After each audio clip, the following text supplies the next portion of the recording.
Great, Chair. Looks like we're live and ready to get started. All right. If we can have the roll call. Great, thank you. Member Jerry Merritt. Here.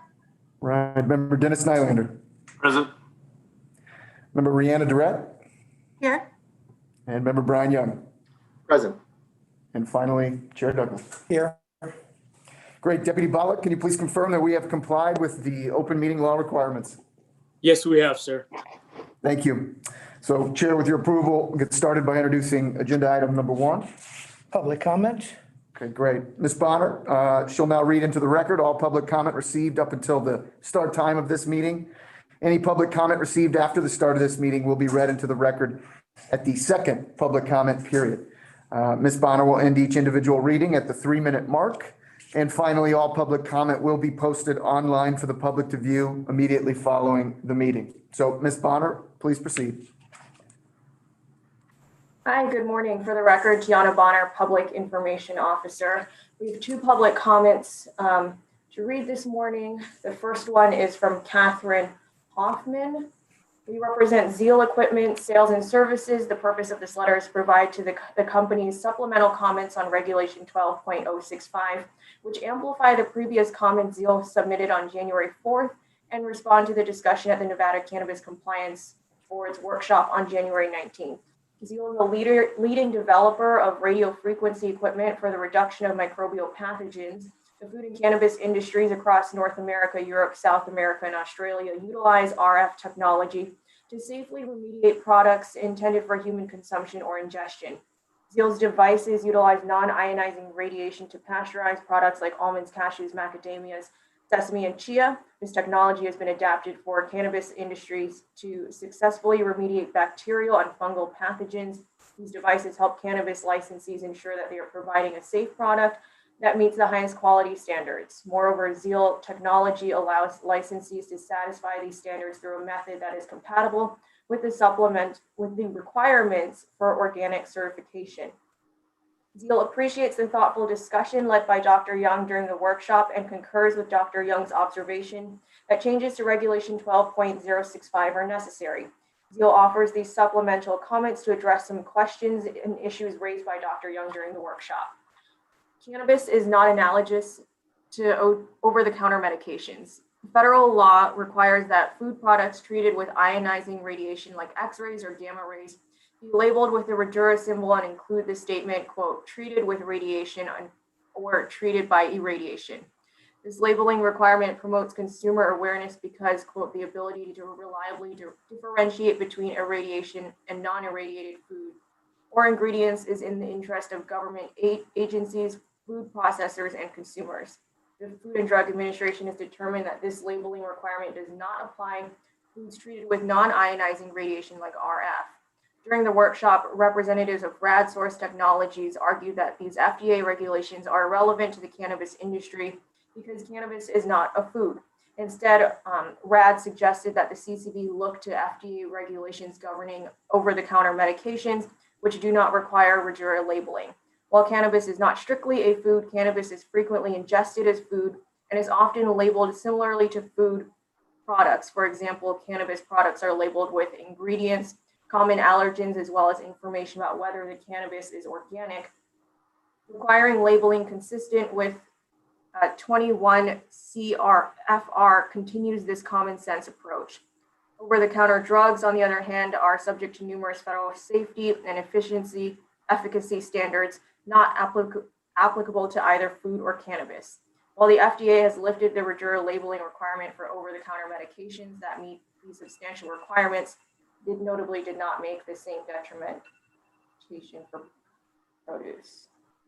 Okay. The second public comment is from Brian Porras. This statement is on my behalf. I, Brian Porras, give this statement on behalf in the hopes I may get my agent card back and start working again. This is about the incident with the unpackaging of cannabis product in a non-packaging facility and taking cannabis. I was asked by my supervisor, Rachel Gibson, if I would like overtime repackaging cannabis in smaller bags. I asked if that was okay, and he told me that he talked to Brian Paget, the owner, and got the okay from him, and it was okay by the state. I needed the job. and did it in fear of losing my job. So the next day I went to the dispensary to do what I was asked.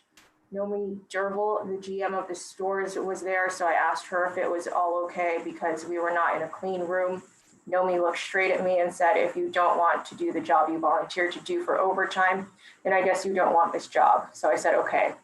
Went back to the room, I did what I was told to do. Then at the end of the night before Nomi Derval left, she looked in the room and told everyone to take a bag of cannabis for helping out. Again, I was doing what I was asked in the fear of losing my job and still trying to do the right thing. I lose my job now. That would be both of the public comments we received so far. Great. Thank you, Ms. Bonner. With that, we'll move on to agenda item 2, meeting minutes. Chair? The meeting minutes have been provided to us in advance. Unless someone has not had an opportunity to read them, if we can get a motion for approval or corrections. Jerry Merritt, for the record, I move that we approve the minutes. Okay, we have a motion. Do we have a second? As Member Nylander, I would second. Okay, we have a motion. We have a second. Any comment or corrections? Hearing none.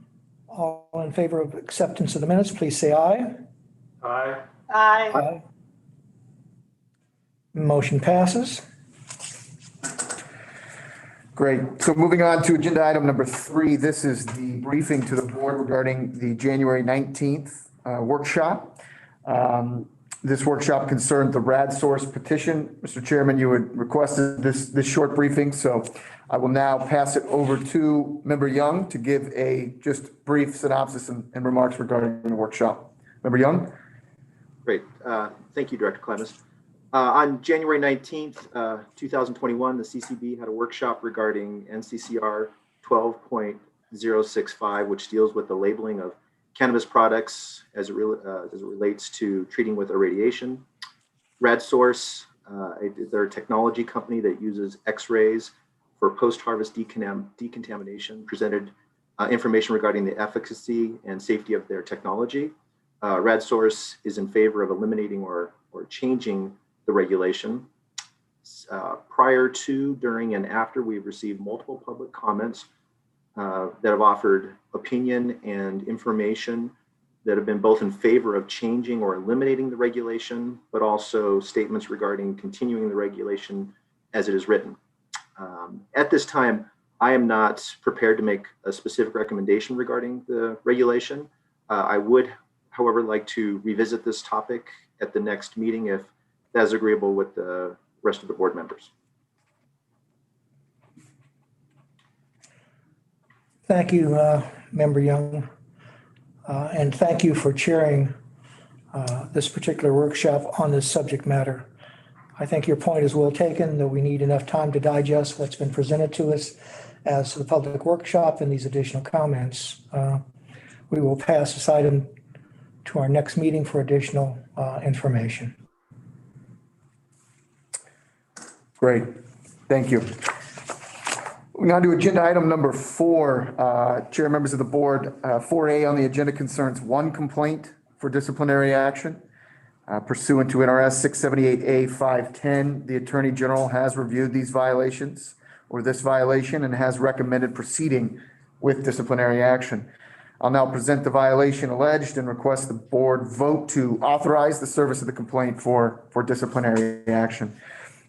As to the single complaint, licensee A, this complaint will allege violations of the following regulations: multiple violations of NRS Chapter 453A, multiple violations of NAC Chapter 453A, and multiple violations of NAC Chapter 453D. So with that, Chair, I will turn it back over to you. We received the information that we are allowed to receive at this time as to approval of service of complaint as a licensee A. If we can have a motion as to this, it's on for consent, but we still need a motion to approve. Mr. Chair, this is Member Nylander. I would move that we approve agenda item number 4A for service of the complaint as outlined on the agenda. Do we have a second? This is Member Young. I will second that. Thank you, Doctor. With that, we have a motion. We have a second. All in favor, please say aye. Aye. Aye. Motion carries. All right. Moving along here, agenda item number 5. These are the requests for transfers of interest. Dave Staley, Chief Investigator for the CCB, will be presenting this item via Zoom. Mr. Staley, when you're ready. Good morning. Chair Douglas, Member Merritt, Member Nylander, Member Durrett, and Member Young. For the record, I am Dave Staley, Chief Investigator for the CCB. I'm here to present agenda item number 5 to you today, which consists of 5 transfer of interest or TOI applications. Item A is an addendum to the TOI application for NiFarm Tech Limited, or NiFarm, that was heard at the December 18 board meeting. TOI number 10773 was filed by NiFarm requesting approval for various internal transfers to be completed that would ultimately result in 4 existing members transferring their membership interests in NiFarms to an intermediary company owned by 3 other existing members, Sandy Orr, Sophie Eidecker, and Rick Saga, and one existing member gaining additional shares after forgiving a $70,000 loan to NiFarm.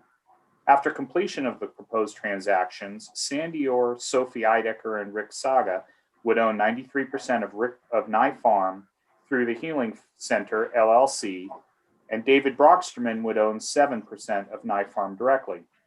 Staff identified areas of concern with TOI number 10773 because the various transfers of interest occurred before NiFarm sent its TOI applications to the CCB, an apparent violation of NAC 453D315, which was in effect at the time of the transfer. In addition, board staff began its investigation of this TOI application during July of 2020, at which time they conducted interviews and requested financial statements. Despite repeated requests for a written explanation of the lack of financial statements and an explanation of the transfers of interest completed without prior CCB approval, the company was unable to provide anything until December 17th, 2020, when Rick Saga provided a letter/timeline to CCB staff along with a brief explanation for the delays in providing information. At its December meeting, the board conditionally approved TOI number 10773, conditioned that NiFarm submit the income statements and balance sheets requested by staff, as well as any additional transfer documentation supporting NiFarm's assertion that no unapproved TOIs have occurred. On January 11th, 2021, NiFarm submitted the required income statement and balance sheets, but provided no additional information. Staff's analysis of the income statement and balance sheets are provided to you in an addendum to TOI number 10773. I am available for any questions, and my understanding is that Rick Saga is present today via Zoom to address any questions you may have as well. With that, Chair Douglas, I'll turn this item back to you.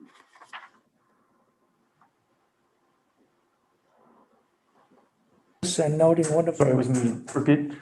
I got it. Mr. Staley, going through this and looking at it and looking at one of our other items, there's an issue within this as to a Sullivan who had ownership and they've been unable to contact. And they are proposing a transferring, I gather, his assets. And there's no showing that they've been to court or anything else to get approval from someone to transfer his assets.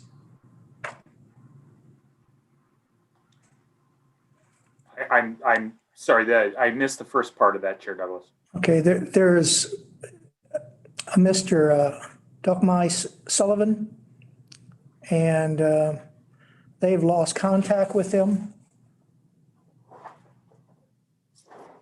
And he still had assets, and in this new configuration,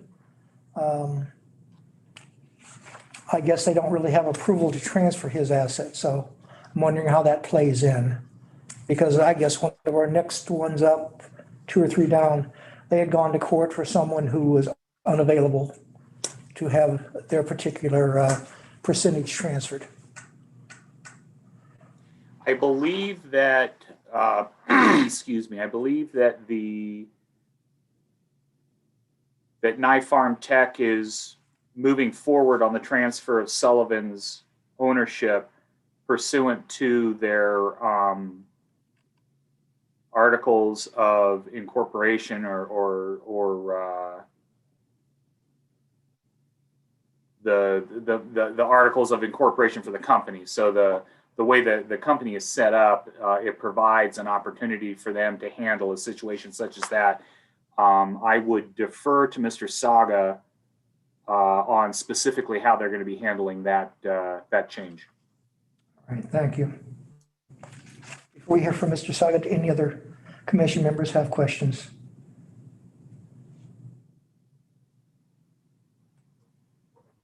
If we can get Mr. Saga on the line, because additionally, we do have concerns because of the possible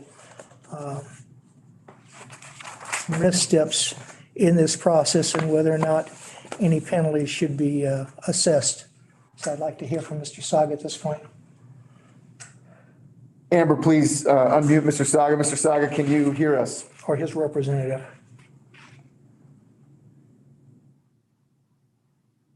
Mute. Okay, start my video. Good morning, everybody, and hope everybody's well. Thank you for having us and giving us a time to talk. Thank you, Commissioner. Appreciate that. In 2017, sir, we had done the proper transfer paperwork where she had notarized the documents to transfer the percentages, and Dr. Renu Jain and Ranjit Jain percentages were transferred also, since their son had passed away and they were no more interested into the business and they were leaving the country. That's what I was told. And they had signed all of their interest of 1% and 2% from her, making her from 10% to 8% with the notarized documents. And original documents, we have it, and we had submitted the copies in 17 for the transfers.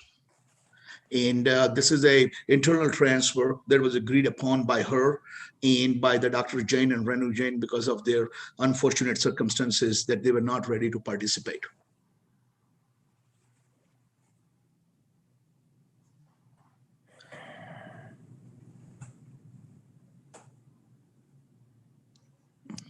Any questions from the commissioners as to this?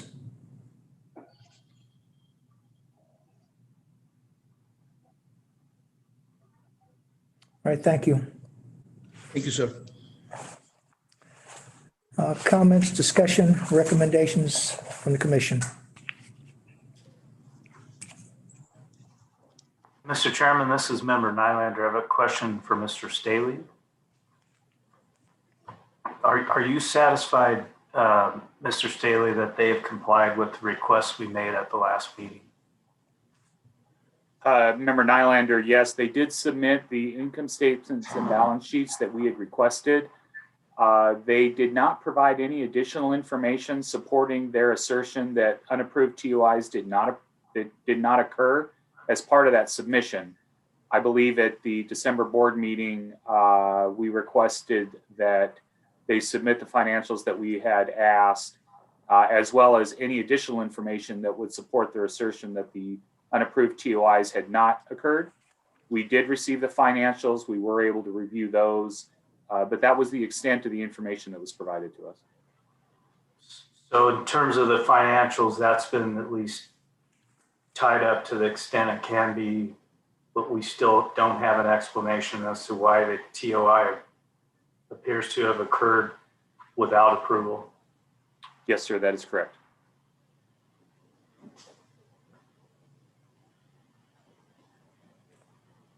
Thank you, Mr. Chairman. I didn't have any other questions. A comment, I'm glad you raised the issue of the TOI, because in reviewing the material, I also was not aware that the applicants had submitted a signed notarized request from the applicant, because you can't transfer something you don't own. And it looked like, the company did not own or have the ability to. So I'm satisfied with that line of inquiry that we do have a valid signed application for a TOI from the applicant, the individual applicant, I guess it's Sullivan. Right. So thank you.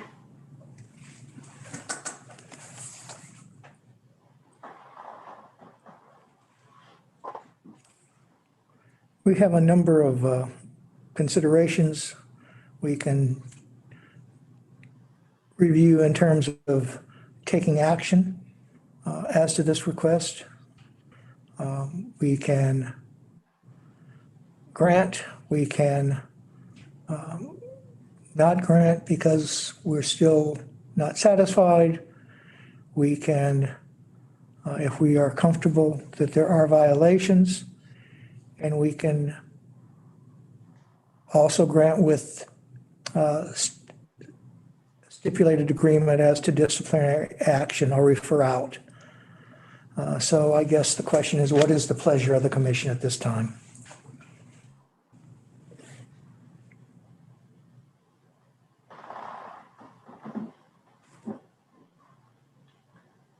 Mr. Chairman, this is Member Nylander. In the past, situations like this, I guess we have given the applicant the option of, entering into negotiations to settle the unapproved TOI.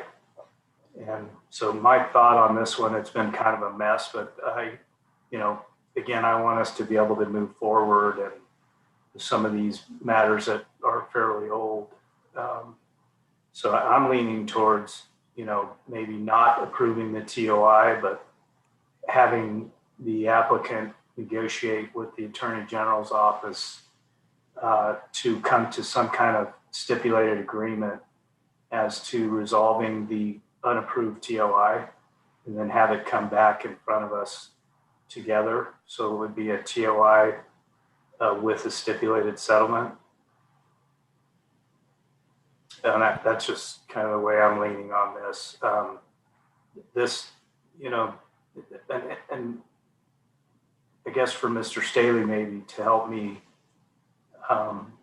for clarification, what is there a timing concern with respect to this TOI? No, sir, I am unaware of any timing concerns with this TOI. Thank you. Those are just my thoughts, Mr. Chairman. I think those are very good thoughts. Any other board member wish to weigh in at this time?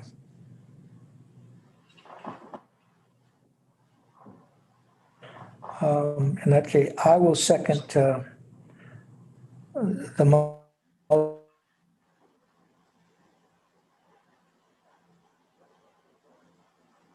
Can't hear anything. give the licensee an attempt to work with the attorneys for the CCB as to the alleged violations to see if they wish to enter into a settlement, or if they wish to, if they don't, then it comes back to us and we then have to take action to possibly refer it out. So at this time, and if the motion in fact passes, hopefully this matter can be back on in 30 days, but we will leave that open for our CCB director to work out, depending on what happens with them sitting down with the attorneys. Sure. So as to this matter, we will call for the vote. All in favor of the motion that's been placed to have this referred to allow the licensee to sit down with staff to work out settlement, a possible settlement as to violations. If they would please say aye. Aye. Aye. Any opposed? Hearing none, this matter carries. To the licensee, you'll be contacted by one of our staff members to sit down to talk about this and clarify questions and concerns as to a possible settlement of alleged violations, or whether you wish to litigate those alleged violations before we can go further with the TOI. Yes, sir. Move the agenda to item B, NCMN LLC. Thank you, Chair Douglas. For the record, this is Dave Staley. Item B are the TOI applications for NCMM LLC or NCMM. TOIs number 17002 and 17012 were filed by NCMM requesting approvals for the forfeiture of various owners' membership interests in NCMM back to NCMM due to failures to meet additional capital call requirements and the reassignment of those interests to existing members. TOI number 20020 was also filed by NCMM requesting approval for Valerie Small to acquire all of Justin Money's 77.9503% membership interest. Staff identified areas of concern with TOIs number 17002 and 17012 because the various transfers of interest occurred without prior Department of Taxation approval, apparent violations of NAC 453D 315, which was in effect at the time of the transfer. Staff identified no areas of concern regarding the transfer of interest between Mahoney and Small. CCB staff have provided potential options for the board's consideration to proceed with TOIs number 17002 and 17012 and have explained those options to Valerie Small. I am available for any questions, and my understanding is that Valerie Small is present today via Zoom to address any questions you may have as well.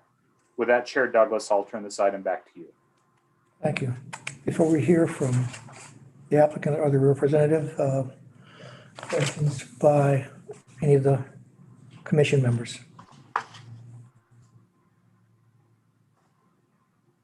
Let's go to the licensee. Great, Amber, please unmute Ms. Small. Ms. Small, are you there?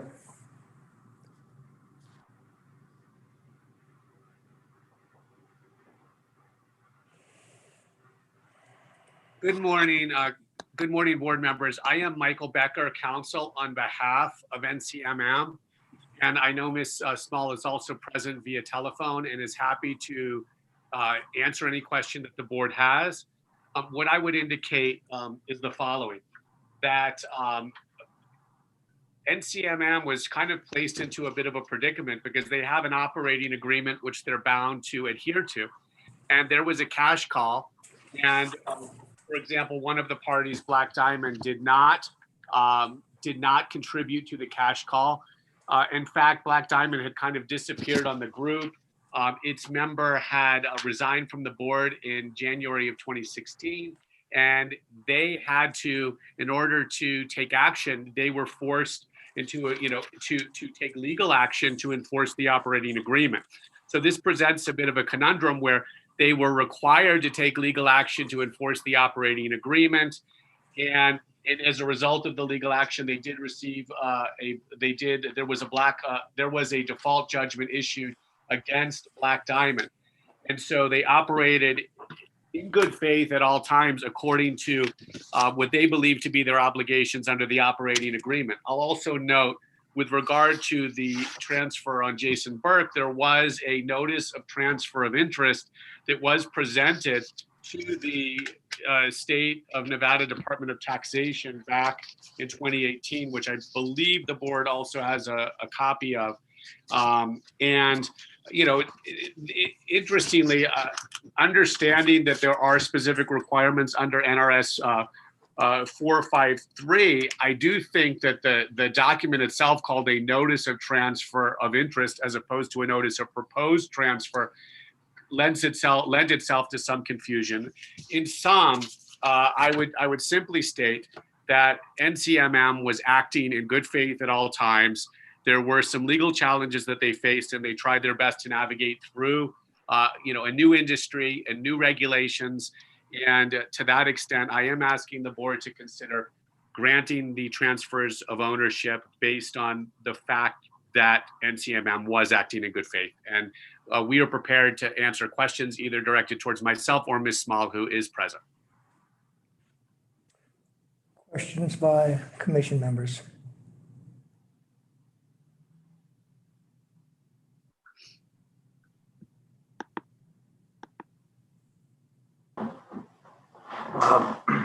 Mr. Chairman, this is Member Nylander the question for either the applicant or their counsel.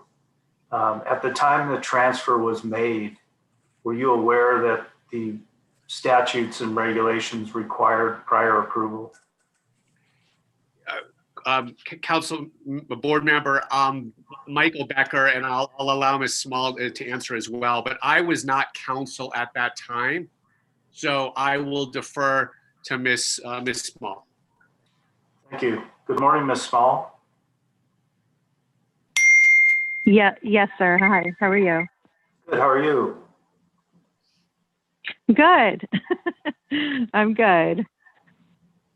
Good. So I'm sorry, go ahead. No, go ahead. I apologize. I just wanted to make sure you heard the question. So kind of what we're faced with here is the operating agreements of the company had certain requirements for failure to participate in a call, capital call. And on the other side, you've got a regulation that says you can't do a transfer without prior approval. So I'm wondering what the company was thinking. Were you aware that the regulation did not allow you to do this transfer? I'm pretty sure that it was just an honest mistake. They most likely did not know, because we thought we were doing everything correctly when we did do it. And the lawyer that was on it, that did do it, that did all the paperwork for us, is now passed away, so is no longer with us. So, but he submitted all the documents and everything to the state, Bob Biederman. Yeah. Do you know if that submission was made after the transfer or before?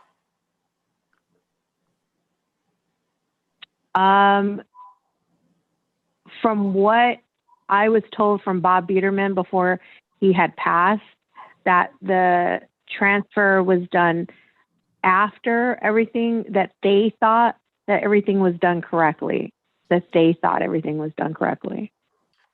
Thank you. Mr. Staley, what do our records reflect? Member Nylander, our records reflect that for the transfers of interest in question, the licensee did submit a TOI application prior to the transactions occurring. The capital call contributions were made during March of 16. The applicant filed a transfer of interest application with the division on February 13th of 2017, and the default judgment in regard to BD Tech Enterprises Inc. was not entered by the court until January 29th of 2019. Let me verify on Mr. Burke and Ms. Cork.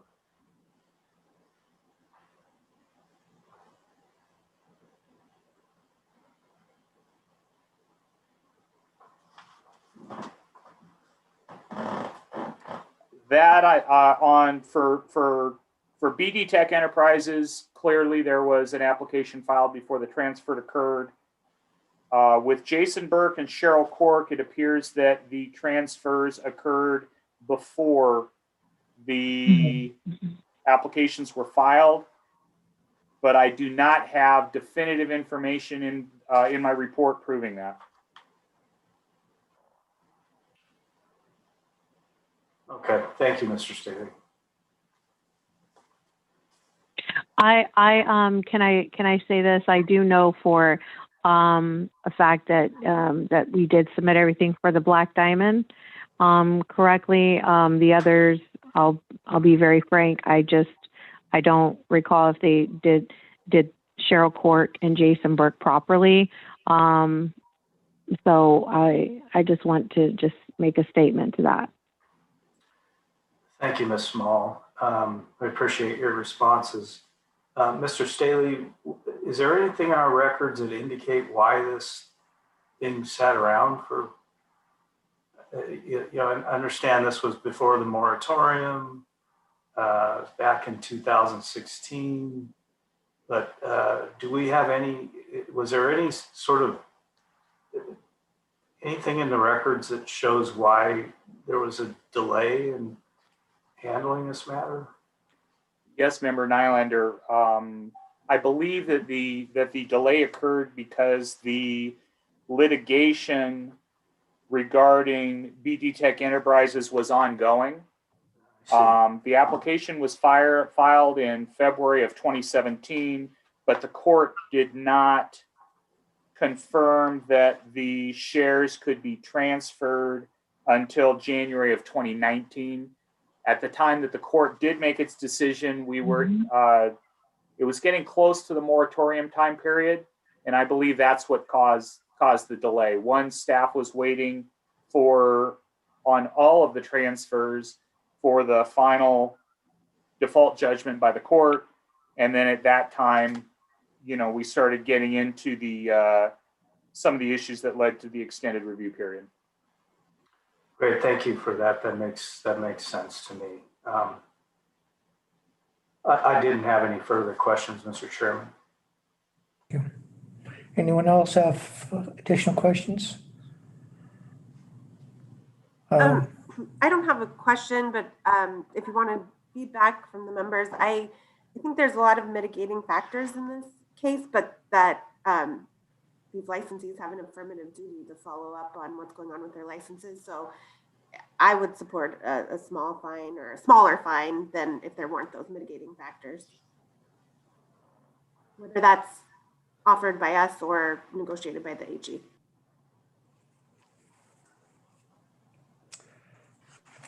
Member Durrett, would you like to make a motion or come up with a possible number as to a lesser amount? Oh, Chairman, I love when you do it, but I would move, and I'm open to debate on this, but I would move to proceed with the transfers of interest and offer the licensee a $2,500 fine to be able to proceed, because it seems like council maybe should have done a little more of this digging before representing her on this matter. So everybody would be aware of the facts that had occurred in the past. But like I said, there are mitigating factors to why this. And one of the biggest mitigating factors for me is that these were court ordered. And what do you do other than you absorb these? But again, you still have this affirmative duty to go make sure your transfers went through. So that would be my motion. Mr. Chairman, this is Member Nylander. I'm prepared to second the motion, but if I might make a quick comment, a follow-up to Member Durrett's comments. Please. Yeah, so, and this is not just directly for this applicant, but generally speaking, I'm going back to sort of gaming world. When you have, your business documents, your operating agreement, your bylaws, and then you have the regulations, they need to mesh together. So what we've seen in some of these cases is that the business documents don't contemplate the regulations. So they're at odds. And so, people who live in this industry need to make sure that they take into account the regulations as part of their overall business plan, and including the documents that govern those, because to me, I can't say there wasn't a violation. There clearly was, based on the facts and the material present. So while I also recognize there are a number of mitigating circumstances, and I do believe the licensee intended to act in good faith here and did, but the fact is there was a violation. And, in my world, and I go back to gaming, and I guess the history of gaming is long and tortured in some respects and not in others. But, right now, industry-wide, the business documents mesh with the regulations. And that's how it should be. And that's what makes it easy for the licensees and for us. So that's just a comment, maybe an observation also, but for those who might be, in the industry and trying to make sure they're compliant. I mean, that's, and the other advantage we have now is that, when these applications initially came through for licensure, I don't believe anyone was reviewing the business documents, the articles, the bylaws to make sure that the licensees could function properly in this environment. So that's a kind of long-winded comment, Mr. Chairman. I apologize for that, but I would second the motion based on that. We have a motion, we have a second. Any additional comments by any other commissioners? And I would note for the record, as we're coming up to a number of years now with the rules and regulations in effect, that it is the responsibility of the licensee to adhere to the rules that have been adopted by the state legislature as well as now the CCB Commission as to how they operate their business, especially in the area of transfers of interest and other activity on their premises. So if I can restate what we have before us, in essence, it's to condition the approval of the TOI on a stipulated agreement of NCMM to accept a disciplinary action as to Category 2 violations, as to the licenses, and the amount was $2,500. If this option is taken, we would then direct staff to work with the Attorney General to draft a mutually agreeable stipulation and order with NCMM for CCB to approve at a future meeting, which could be next month if they can do that. That is what is on our floor. If there's any additional discussion, please so state. If not, all in favor of approval, please say aye. Aye. Aye. Aye. Any opposed? Motion carries. Contact will be made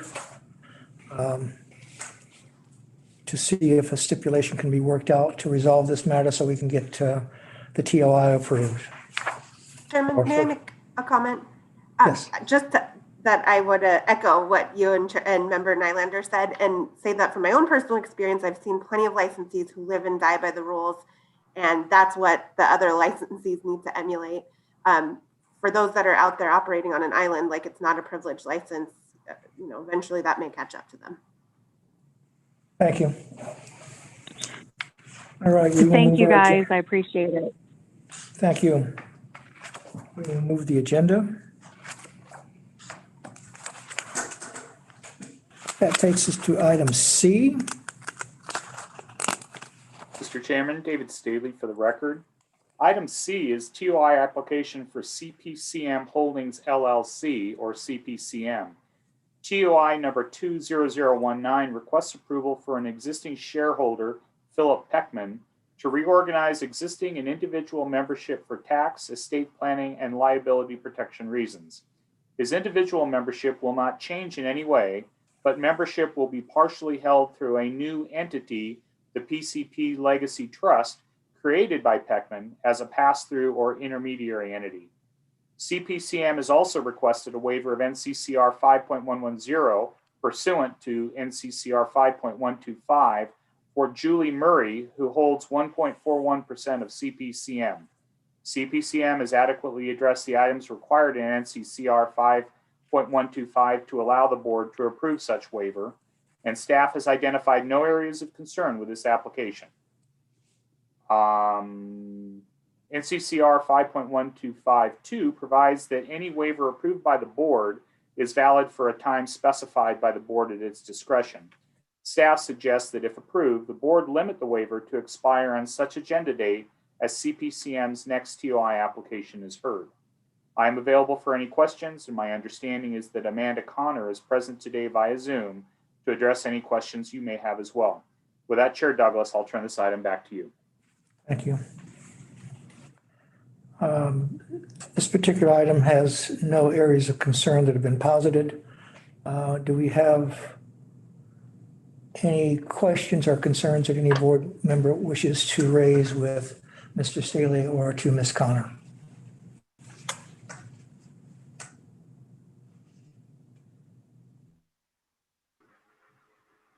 No questions or concerns.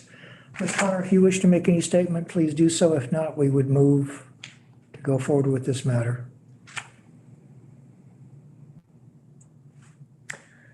Amber, please unmute Ms. Connor. Ms. Connor, do you have anything you'd like to add per the chair's request?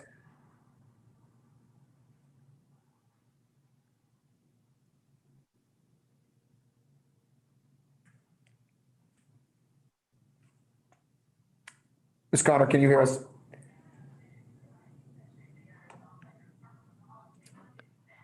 We seem to be having difficulty getting Ms. Connor on the line. In light of the fact that we have no areas of concern, if we can get a motion for approval that taking into consideration Mr. Staley's remarks as to condition. Mr. Chairman, this is Member Nylander. I would move for approval. That approval would be conditioned that the waiver pursuant to NCCB 5.125 pertaining to Julie Murray is limited to expire on the agenda date on which the item is heard at the next board meeting. With that, do we have a second? Mr. Chair, for the record, this is Jerry Merritt. I second. Thank you. We have a motion and a second. Any additional discussion? Hearing none, all in favor, please say aye. Aye. Aye. Any opposed? Motion carries. The TOI is approved. Now move to Vegas Valley Growers, item D. Thank you, Mr. Chairman. Dave Staley for the record. Item D is a TOI application for Vegas Valley Growers LLC or Vegas Valley Growers.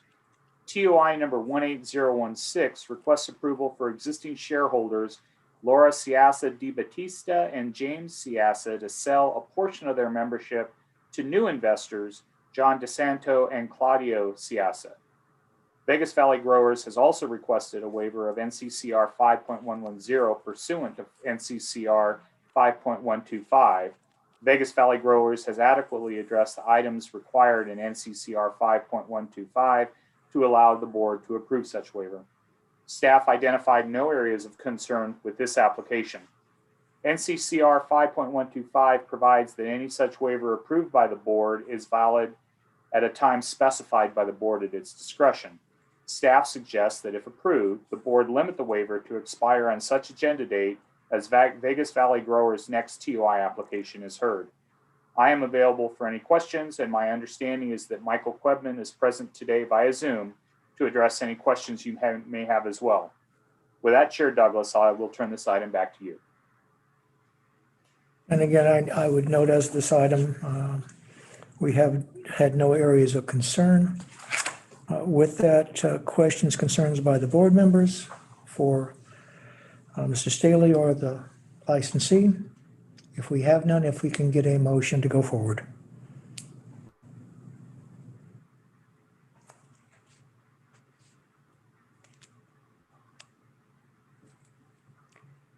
Member Durrett, for the record, I move that the application for the transfer of interest be approved, along with the condition that staff suggested that the waiver of NCCR 5.110 pursuant to NCCR 5.125 be conditioned as follows: that Vegas Valley Growers LLC pursuant to NCCR 5.125 is limited to expire on such agenda date as Vegas Valley Growers' next TOI application is heard. Thank you. If we can have a second, please. Mr. Chair, for the record, Jerry Merritt. I second. Moved in second. Any additional discussion or questions? Hearing none, all in favor of accepting the approval, please say aye. Aye. Aye. Aye. Any opposed? Motion carries. That takes us to item E. Thank you, Mr. Chairman. Oh, I'm sorry, Mr. Staley, may I make a disclosure on this item? for a span of time in 2019 through a short span of time in 2020, I was of counsel to Maggie McCletchy's law firm, similar to the disclosure I've made before. When I was of counsel to Amanda Connor's office, I worked mainly on standard operating procedures. I think I worked for this particular applicant on back on some regulations. So it was nothing where I would gain confidential information, and I don't believe any of the work I did would make me would give me any bias towards the outcome of this matter on the agenda. Thank you. Thank you. With that, Mr. Saley?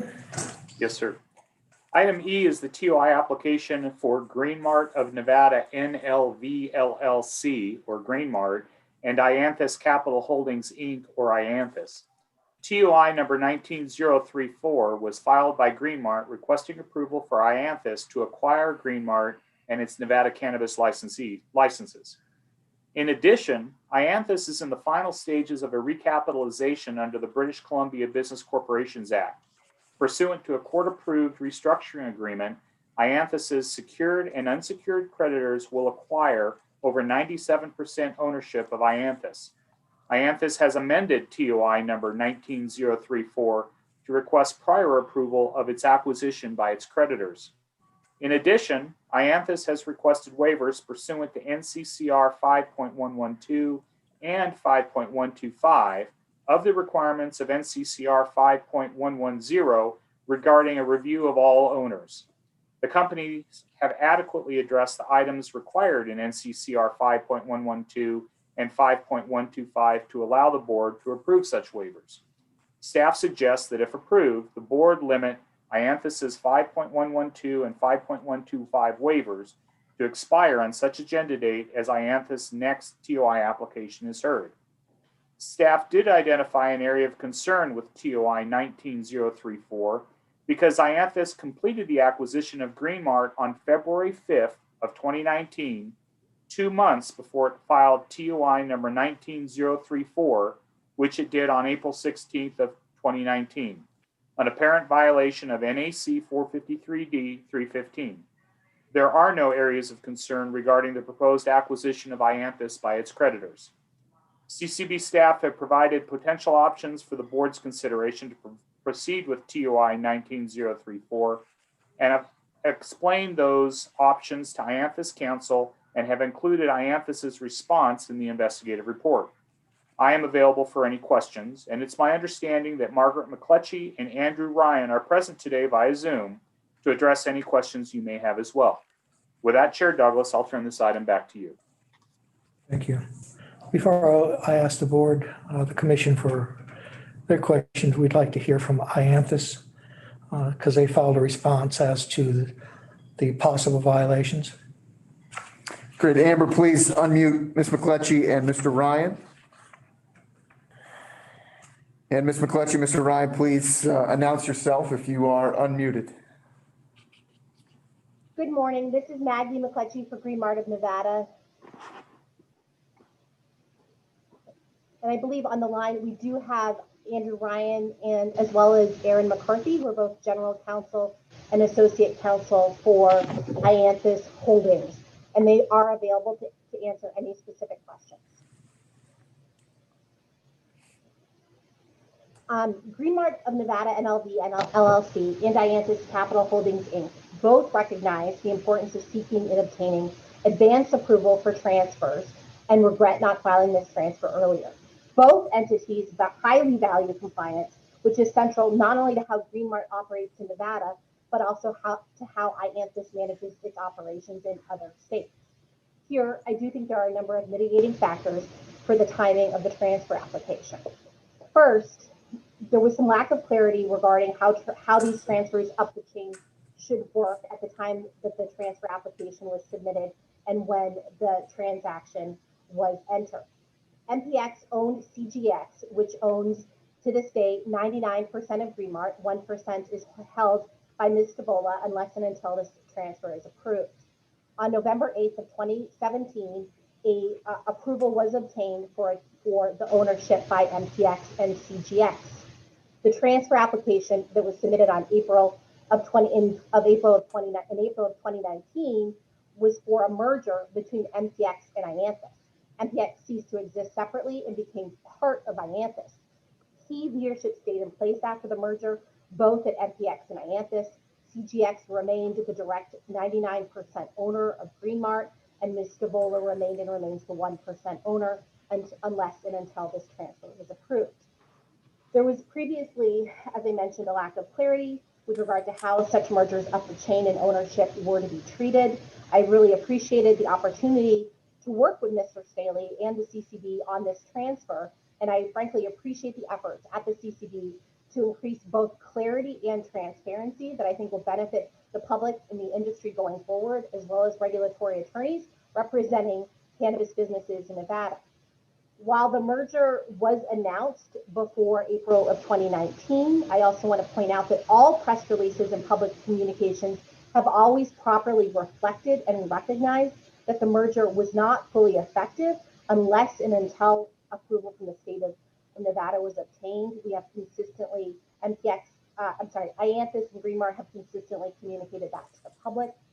Further, for tax reasons, Ianthus was required to recognize the revenue, and for those reasons, it felt that it had to recognize the revenue despite the fact that the transfer had not been approved. The transfer has been pending for quite some time. After it was submitted, we routinely provided numerous updates to taxation and then to the CCB to ensure that full information was provided. In addition to the fact that key leadership remained in place both at the operational Nevada Greenmart level and at the Ianthus level, agent card applications were submitted to ensure that the new officers and directors at the parent company level went through the background check process. And I will say that that's different from how taxation required us to go through the process at some points, but we fully made sure that any changes were, while the transfer was pending, were provided to taxation and then to CCB. Any violation was not intentional, and more importantly, no violation will recur. In fact, reflecting that Ianthus and Greenmart recognized the need for approval for changes in ownership, in addition to seeking approval today for the ownership of Greenmart by Ianthus, as Mr. Staley mentioned, we're also seeking pre-approval for restructuring at Ianthus. That restructuring will not be effective, and the new ownership and control will not be effective unless and until this board approves the transfer. We have provided extensive detailed information regarding Ianthus, Greenmart, and the proposed restructuring to Mr. Staley. We've worked I think this transfer has been on the agenda or tentatively been on the agenda a number of times, and it has been pushed out to allow us to work closely with Mr. Staley and to ensure that we provided each and every item of information he has requested. It is my view that this transfer should be approved without conditions or with a small fine. Ianthus is fully prepared to commit the resources necessary to allow Greenmart to continue to operate in Nevada in a compliant fashion. The entities in Nevada, the establishments run very compliant operations, and Ianthus runs very compliant operations throughout the country. Nevada's operations have a very good track record on compliance and will continue to operate safe and compliant cannabis businesses in Nevada. As I mentioned at the beginning, Ianthus and Greenmart are fully committed to ensuring that no errors regarding transfers are made again, and is fully committed to being as compliant and transparent with the CCB as possible.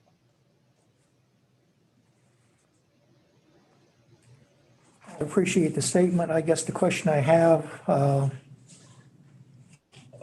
out there is, you mentioned that a press release was issued that this would not be effective until it was approved. And I guess my question is what the operating documents said, whether they indicated an approval that it was effective on whatever date, or was it subject to approval? And was that within the documents? The merger agreement does recognize the need for regulatory approval. Further, the operating agreements and the structure, both the ownership structure of Greenmart, the LLC in Nevada, Greenmart of Nevada NLV LLC, to be precise, the entity that actually holds the licenses, that operating agreement has remained in place. The ownership of Greenmart has remained in place, which is CGX owns 99% of Greenmart as of now, and it's 1% owned by Ms. Beth Stavola.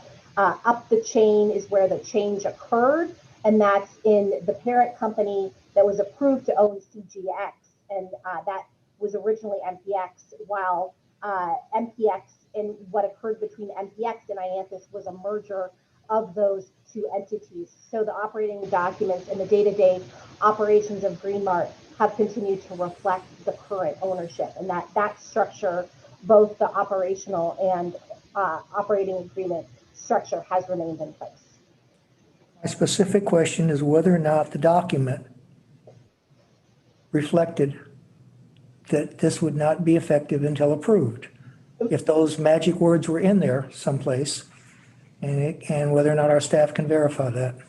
I do believe it. I will check. I will check momentarily, but I do believe the merger agreement is very big. But I do believe that the merger agreement did recognize that approval by then the Department of Taxation was necessary, as did all the public communications. Mr. Chairman, I have a comment, if I may. Yes, please. I'm reviewing the press release that was issued on February 5th of 2019 that was issued by Ianthus. The press release indicates that the acquisition of MPX was completed. I do not see language in that press release that indicates that the acquisition was conditioned on state of Nevada regulatory approval. If I'm missing that language, please point it out to me. But I'm looking at the actual press release that was issued on February 5th of 2019, and I do not see language indicating that the acquisition was conditioned on state of Nevada regulatory approval. There were subsequent press releases, I think, that clarified that regulatory approval was needed before the transfers were effectuated, and those have been, I believe, those have been provided. And I'll be happy to provide those momentarily. And we have made clear in press releases after that date that the change in Greenmart, for example, in our and in the reporting for the public company, I think the 20Q1 MD&A provides that that the change in control of Greenmart must be approved by the Nevada Department of Department of Taxation, which is currently reviewing the company's application. That was in 2020. So we have repeatedly communicated to shareholders and other regulators and the public that we do recognize that that approval by taxation, now the cannabis, it's been a while, and now the Cannabis Compliance Board is necessary in order for this to be considered fully, in order for it to be fully consummated. And more importantly, we recognize that going forward, we cannot effectuate any transfers without pre-approval, which is why we're here today to not just request approval for the Ianthus transfer, but also for further the further restructuring that is not effectuated and will not be effected until the state of Nevada approves it. Sure, Douglas. This is Dave Staley for the record. I recognize that the applicant has been extremely helpful and responsive to all my requests. I also did notice that the press releases, after we began discussions and after I indicated that there was a concern that the TUI had occurred without prior approval, their press releases did begin to include the language indicating that the acquisition was pending approval. Prior to those discussions, however, Ianthus operated and reported to the public that the transaction was completed and that there were no conditions, and did not indicate that any additional approvals would be required. However, once council became aware of our concerns, the company did begin including that information in its disclosure. The point I'm trying to make is that while the company has been extremely responsive, they did believe and did disclose to the public prior to our discussions that the transaction had been consummated, and that the acquisition of Green Mart by Ianthus was complete. Right. As of this matter, this is Chair Douglas for the record. I would take the position that I would like to see this matter go back to our staff to sit down with the licensee and review the documents so we are clear one way or the other. I don't want to necessarily condition this on them indicating that they're in violation, if they can show that they are not. However, if they are, and they've gone forward with this, and we need to look at possible fine in the amount of $10,000, I would make a motion to refer this to staff to review, to see if this can be resolved, either one way or the other, with or without, whatever the facts would indicate, so the commission can have a clearer view of what this is. I don't want to prejudice the licensee or Mr. Staley and his group for doing what they've done, but at this point, it's kind of murky. That would be my motion at this point. Chairman, would you include in that a request to specifically identify which documents staff feels should have reflected that the transfer wasn't effective, and which documents they feel didn't include that? If that's at all possible, the documents may not even do that. They just may have a particular date it's signed off on. To the extent possible, and then I second. It's been moved in second. Any additions or corrections or comments by any member of the commission? Hearing none, all in favor of the motion, please say aye. Aye. Aye. Any opposed? Motion carries. You'll be contacted by representatives from CCB as of this matter so we can get it quickly resolved to the satisfaction of everyone. Thank the licensee for their participation this day.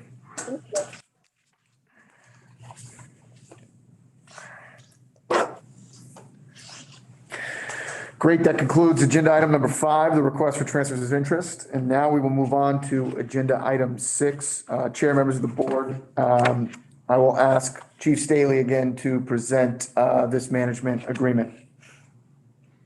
Chair Douglas, members of the board, for the record, I am David Staley, Chief Investigator for the CCB. I am here to present agenda item number 6, which consists of a request for approval of an independent contractor agreement between the Nevada licensee, Vegas Valley Growers LLC, and Michael Kasabian. CCB staff have reviewed the agreement and found it appropriate. I am available for any questions, and it is my understanding that Michael Quebman is present today via Zoom to address any questions you may have as well. With that, Chair Douglas, I will turn this item back to you. Thank you, Chair Douglas. Members of the commission, we have a approval of independent contractors agreement from Vegas Valley Growers LLC. There were no areas of concern raised by staff after review. However, if any of the commissioners have questions of Mr. Staley or the licensee, if they would please speak. If not, if we can get a motion. Mr. Chairman, just a quick question for Mr. Staley. I just want to make sure I understand. This particular contractor was already previously owned by Ms. Small? No, sir. This is separate and distinct. This is a management contract by Mr. Kasabian. I do not believe that this is the management contract that Mrs. Small had with Vegas Valley Growers. Okay, so this will be a different contract. Yes, sir. And Ms. Small's management contract will be going, the company has represented to us that Ms. Small's management contract will be going away with her acquisition of control of the company as approved by the board. Great. That clarifies it for me. Thank you for that.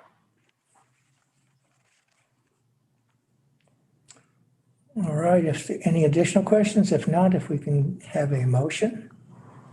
Mr. Chairman, this is Member Nylander. With respect to item number 6 on the agenda, I would move that we approve the independent contractor agreement between Vegas Valley Growers, LLC. We have a motion for approval of this independent contractor agreement. Do you have a second? Mr. Chair, Jerry Merritt, for the record, I second. It's been moved and seconded for approval. Any additional questions or comments? Hearing none. All in favor of approval of this item, please say aye. Aye. Aye. Aye. Any opposed? Motion carries. Thank you, Chair. Moving on to agenda item number 7. Chair, members of the board, this is the consideration of proposed settlement agreements to resolve disciplinary actions. Chris Rath, Senior Deputy Attorney General and Counsel for the CCB, will present the 7 proposed settlement agreements for the board to consider individually. So, Mr. Rath, when you're ready, please get started. Thank you, Director Klimas. Chair, members of the board, good morning. L. Christopher Rath, Senior Deputy Attorney General. Today we have 7 settlement agreements up for approval at this meeting under agenda item 7. As usual, for each one on the agenda, I'll provide you with a brief summary of the agenda of the case and settlement agreement and the Attorney General's recommendation for approval. You may then ask me any questions that you wish. All the respondents and their attorneys are also available for any questions you may have. With that, Chair, I will go ahead and start with the first item under agenda item 7, which is item A, Cannabis Compliance Board versus Herbal Care LLC. This is case number 2020-05. This complaint was filed and served on July 21, 2020, following the CCB's first meeting. This matter was originally initiated under the Department of Taxation as one of their complaints in May 2020 and involves events which occurred in 2018. The CCB complaint basically converted the tax complaint over to CCB as the matter was stated at that time. The agreement also resolves a lawsuit that was filed against the Department of Taxation, the CCB's predecessor. The department had summarily suspended Herbal Care's license and certificate in September 2018. Herbal Care had, in early 2020, Herbal Care later filed a petition for writ of mandamus and a complaint in the Second Judicial District Court for Washoe County, and that generally alleged that its suspension should have been lifted, and it had claimed some due process violations during the course of the administrative proceedings. The parties agreed to stay both the district court action and the CCB action to see if they could reach an agreement to resolve both the district court action and the administrative actions. This then took some time as both the actions were rather involved and complicated. However, by the end of last year, by the end of 2020, the parties had reached an agreement in principle and have recently finalized their comprehensive settlement agreement just recently. In brief summary, Herbal Care's current owners will be paying a civil penalty.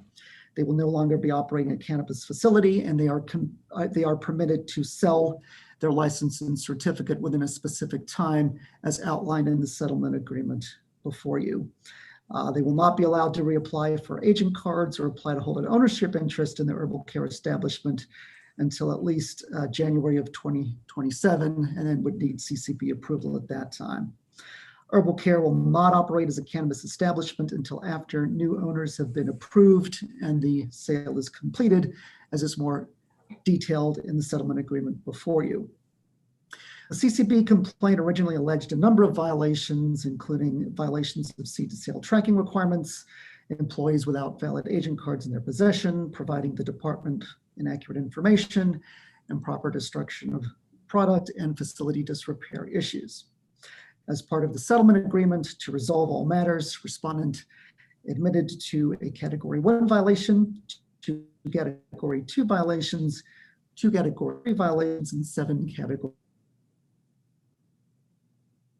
5 violations. The civil penalty amount is $125,000 to be paid within the time frame outlined in detail in the settlement agreement. The Attorney General recommends and requests that the CCB approve the settlement agreement. I'm available for any questions, as is respondent and their counsel. Any of the commission have any questions? Of Attorney Rath?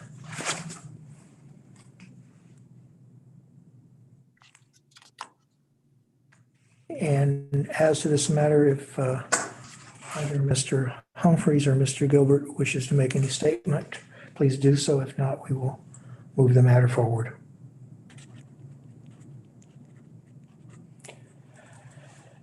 Amber, please unmute Mr. Humphrey, Mr. Gilbert. When you're unmuted, Mr. Humphrey, Mr. Gilbert, if you do have anything to add, please do so at the request of the chair.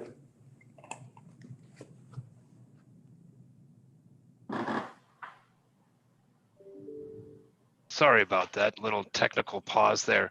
Yes, I believe on behalf of Herbal Care, this is Ed Humphrey. Mr. Rath has accurately stated the history of this case, the extensive negotiations that have gone on, and the consensual agreement that has been reached after lengthy arm's length discussions. We do ask for the CCB's approval, and I appreciate your time and consideration. Thank you. With that, unless one of the board members has a question, if we can get a motion for approval of the stipulation in order for settlement of the disciplinary action.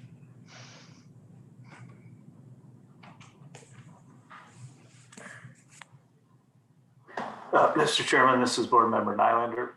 I would move for approval of item number 7A, the stipulated agreement involving Herbal Care LLC. I have a motion for approval of the stipulation in order. Do we have a second? For the record, I second. Been moved and seconded. Any additional discussion? Hearing none, all in favor, please say aye. Aye. Aye. Any opposed? That motion carries. Thank you. Thank you. Move to item B. Thank you, Chair. Item B is the CCB versus Fidelis Holdings LLC, case number 2020-08. This complaint was filed and served on August 25, 2020. Respondent filed its answer on October 1, 2020. The CCB then assigned a hearing officer, and the matter proceeded into the administrative disciplinary process. There was also a separate pending disciplinary action and a separate complaint against the agent card of the cannabis agent involved of the events at issue. That is something entirely separate, and that is moving forward. However, during the course of the administrative process, counsel for Fidelis and the Attorney General's office and in consultation with CCB staff did come to a mutually agreeable proposal for resolution of the action against Fidelis, which is contained in the settlement agreement before you. The events at issue in the complaint, as noted in the complaint, occurred at a cultivation facility in March of 2018 under the Department of Taxation, which investigated the matter then. The allegations in the complaint involve allegedly inaccurate or false statements being provided to the department investigators, operating the facility without the required permits for certain machinery, failure to follow seed-to-sale tracking requirements, use of an unapproved pesticides, and agents without valid agent cards in their immediate possession. As set forth in the proposed settlement agreement to resolve the matter, the respondent Fidelis has admitted to 2 Category 2 violations, 2 Category 3 violations, and 2 Category 4 violations. Respondent has also agreed to the imposition of a civil penalty in the amount of $70,000. The respondent has provided a plan of correction, which is summarized in paragraph 20 of the settlement agreement, and the CCB has approved this. They are required to provide a plan of destruction for their quarantined cannabis within 30 days, and this will need to be approved by the CCB staff as well. They've also certified within the settlement agreement that they are now in compliance. Based on the foregoing, the Attorney General recommends and requests that the CCB approve the settlement agreement. I am available for any questions, as is Fidelis and its counsel. If we have counsel on the line for Fidelis this morning, if they wish to make any comment for the record. I don't know if any of them are on. So, Cameron, please unmute. Oh, go ahead. Mr. Cristalli, if you're unmuted, would you be able to announce yourself?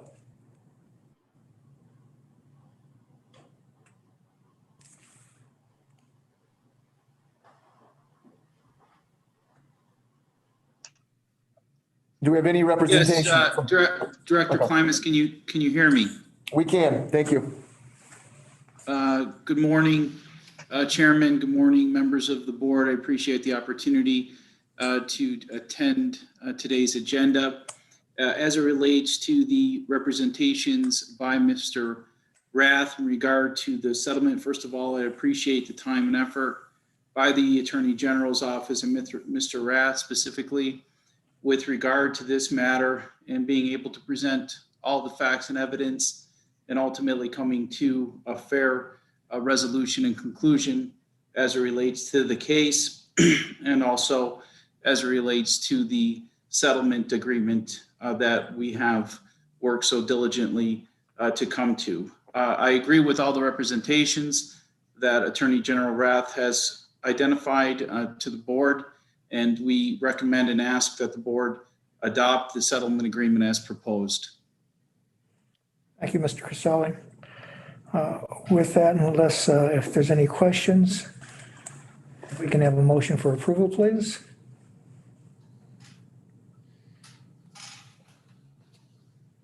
Mr. Chairman, this is Member Nylander. I move for approval of agenda item number 7B in the matter of Fidelis Holdings. We approve the settlement agreement and stipulation. We have a motion. Mr. Chair, Jerry Merritt, for the record, I second. Okay, we have a motion, we have a second. Any additional discussion or questions? Hearing none, all in favor, please say aye. Aye. Aye. Any opposed? Motion carries. This matter is approved. Thank you. Thank you.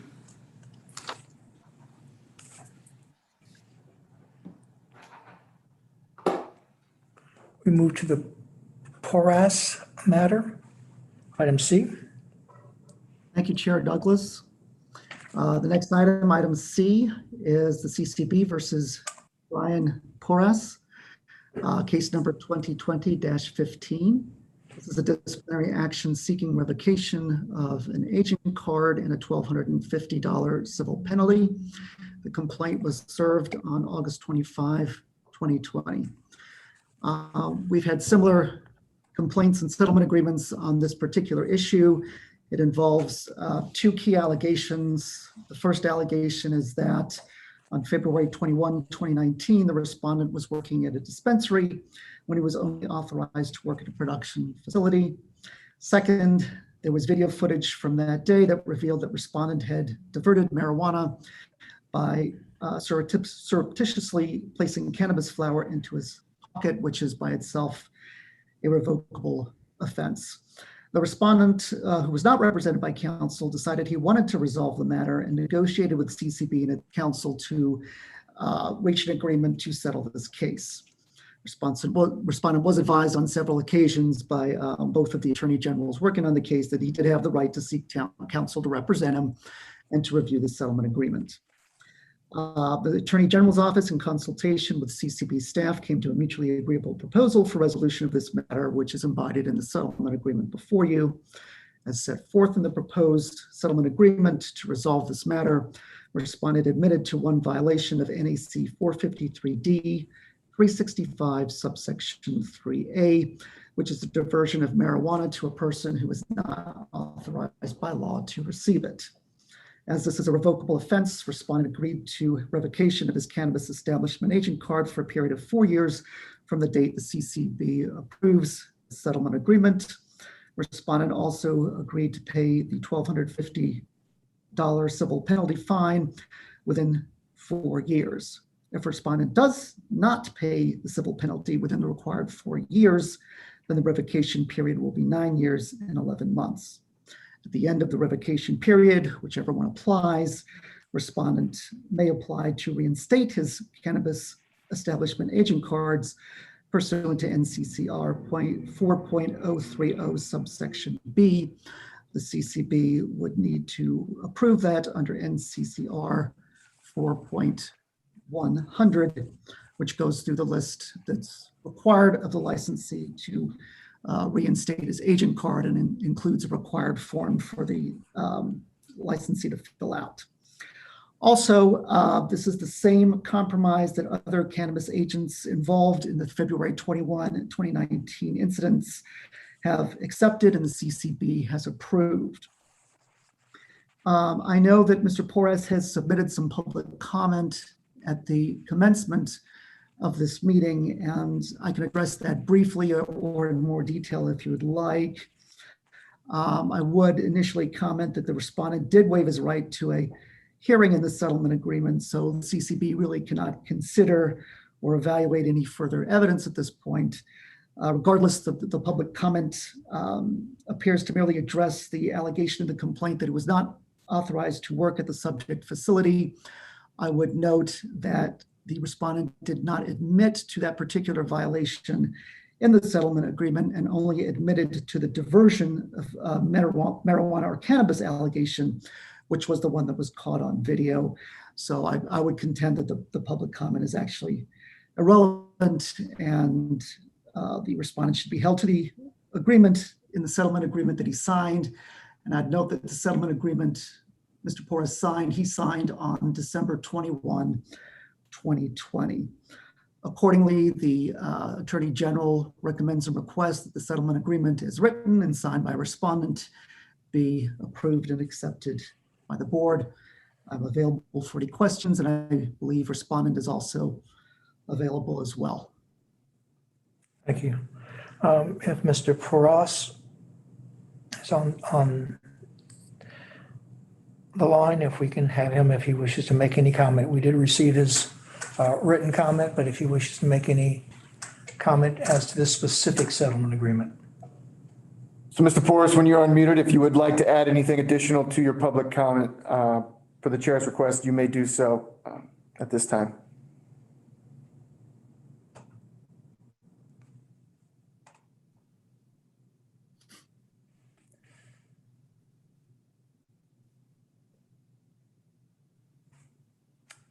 Mr. Porras.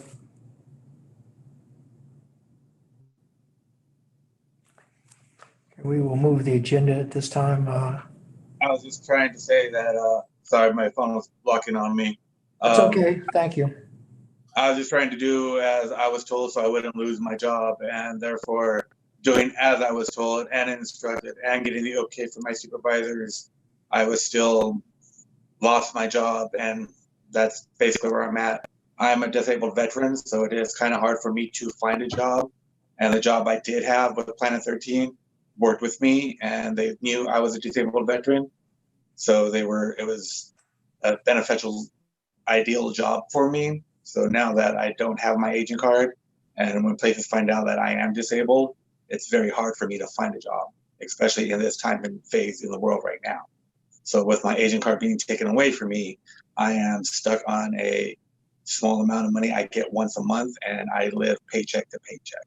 So even that $1,200, I will not be able to afford at all and at any time, because the money I make once a month goes straight to bills. It's a stipend from the government that goes to bills so I can live.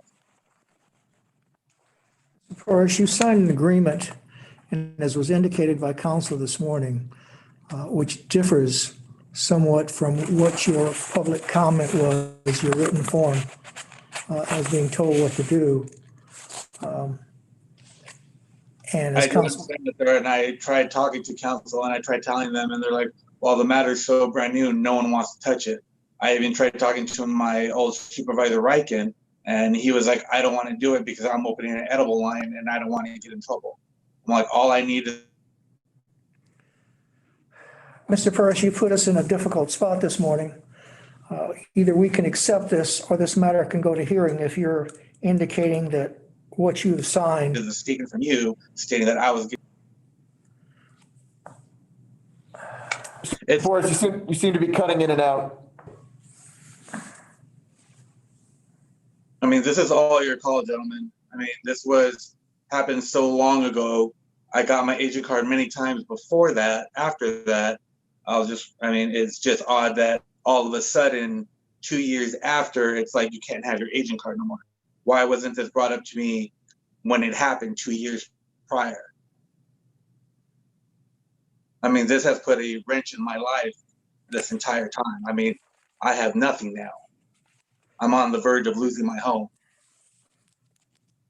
I mean, you could send me to a jury. I mean, you could send me there, but I'm going to tell you that I have no money. You're going to put me even in a harder spot than I am now.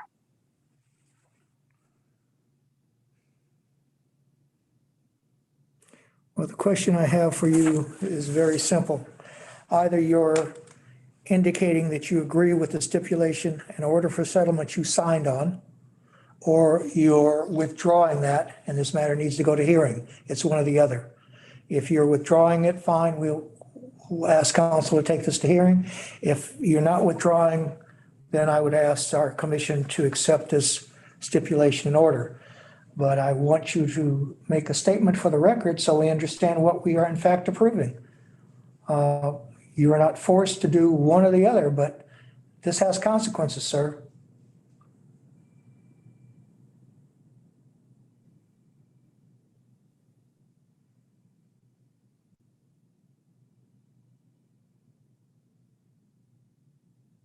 Mr. Porras, are you there?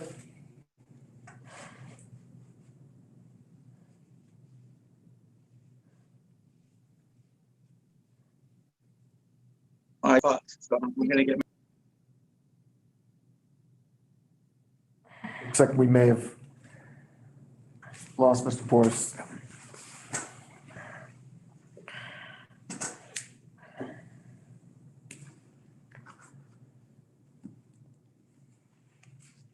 My phone's back now working, sir. Sorry.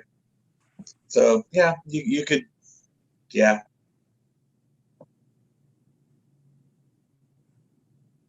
Mr. Porras, did you hear the chair's statement and question to you? If you did and you answered, we did not hear your answer. So if you could repeat your answer, that would be great. I am not withdrawing. In that case, I would make a motion for stipulation in order for settlement. To approve it. Member Durrett, for the record, I second.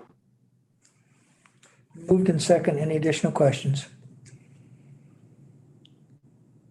All in favor, please say aye. Aye. Any opposed? Before we get off this item, I would also ask that the department take a look at the representations made. I don't know what licenses are still viable as to Mr. Pageant, but based on what's been said in this public hearing document, that needs to be looked at. In fact, if Mr. Pageant is still in play, to see if there's any other actions that might need to be taken or reviewed. Thank you. Chairman, may I make a disclosure before we move to the next? Yes. Sorry, we should probably have like a disclosure minute each meeting. Member Durrett, for the record, on the following, on item 7, D, E, and F, I feel like I should make a disclosure that when I was working with the Nevada Dispensary Association, these were members of the association, and they called me about the incidents that are being addressed in these stipulations. And I don't believe at that time I got any confidential information or anything that would bias me in the outcome of this, especially given that this has been negotiated already by the AG's office and accepted by these licensees. So I will not be abstaining, but I did want to make the disclosure. Thank you. Thank you for that disclosure. Mr. Rath. Thank you, Chair Douglas. And as Member Durrett noted, the next 3 do all arise from basically the same similar scenario. So I'll give you a bit more detail on the first one and probably a little less detail on the next 2. But again, feel free to ask me any questions. So the next one we have under item D is the CCB versus Desert Air Wellness LLC, case number 2020-23. This complaint was filed and served on November 17, 2020. Shortly after that, before an answer was due, the parties through their counsel engaged in settlement discussions, and the Attorney General's office, in consultation with CCB staff, came to a mutually agreeable proposal for resolution of this matter, which is contained in the settlement agreement before you. The allegations in this complaint concern the sale of cannabis product that had not been approved for sale. More specifically, a lab had initially reported that the product brand at issue had passed microbial testing and it had moved on to multiple dispensaries. Later analysis of the brand and several others determined that the brand had actually failed microbial testing, and the Department of Taxation, CCB's predecessor, had issued an advisory to this effect in February 2020. A directive was then issued in March 2020 requiring all cannabis dispensaries to check their inventories for this brand and certain other cannabis brands and to destroy or return those brands to the cannabis cultivation facilities. In this particular case, respondent Desert Air had inadvertently sold the subject cannabis product. The respondent was cooperative when advised of this unauthorized sale, indicating it had missed the March notice. The respondent also instituted a plan of correction to prevent any such mistake from occurring in the future. The plan of correction was approved and is summarized in paragraph 16 of the settlement agreement. As set forth in the proposed settlement agreement to resolve the matter, respondent admitted to one Category 3 violation and a civil penalty in the amount of $7,500. The Attorney General recommends and requests that the CCB approve the settlement agreement. I'm available for questions, as is the respondent and their counsel. If counsel is present or the licensee and they wish to make any statement as to this stipulation and settlement. Amber, please unmute Mr. Connor. Mr. Connor, if and when you're unmuted, if you would like to add something to this for the chair, please do so.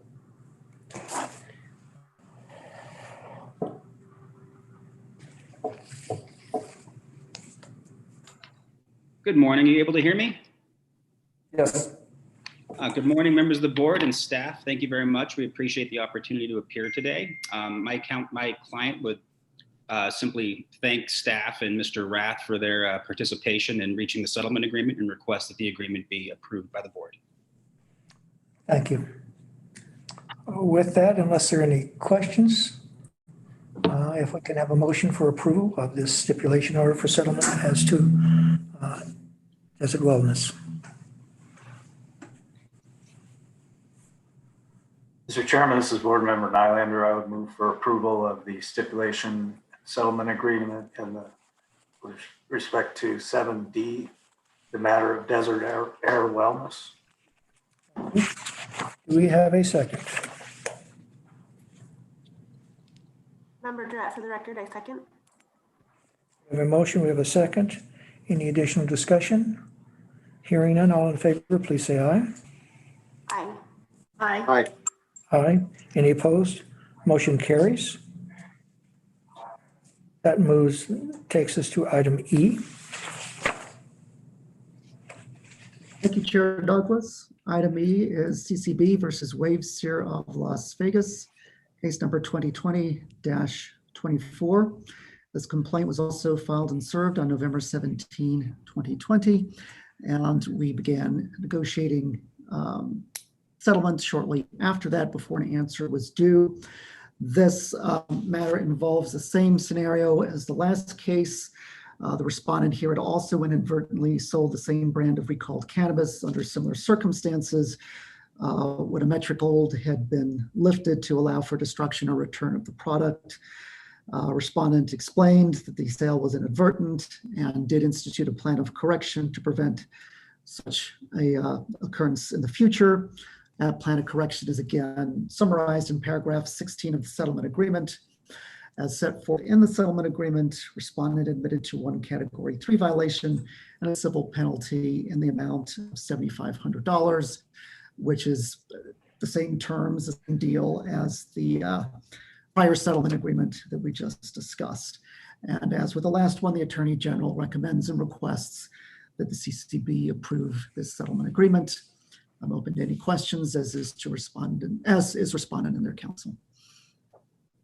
And likewise, if we can hear from counsel as to this settlement agreement. Sure. Amber, please unmute Ms. Ashcraft. And Ms. Ashcraft, when you're unmuted, if you'd like to add anything to this for the board, please do so. Good morning, Chair Douglas, Executive Director Clemens. Can you hear me? Yes. Thank you. Good morning. This is Alicia Ashcraft of the law firm of Armstrong Teasdale on behalf of Wavesir of Las Vegas. We too are grateful for the opportunity to appear on this item this morning and thank Mr. Rath for working through the terms of this stipulated settlement, and we would request the board's approval of the settlement. Thank you. Thank you. With that, we have a motion for settlement. Any additional corrections? If not, if we can have a motion for acceptance for approval. Mr. Chairman, with respect to agenda item 7E, I would move that the board approve the stipulation settlement order in the matter of Wavesir of Las Vegas. We have a motion. We have a second. Any additional questions or concerns?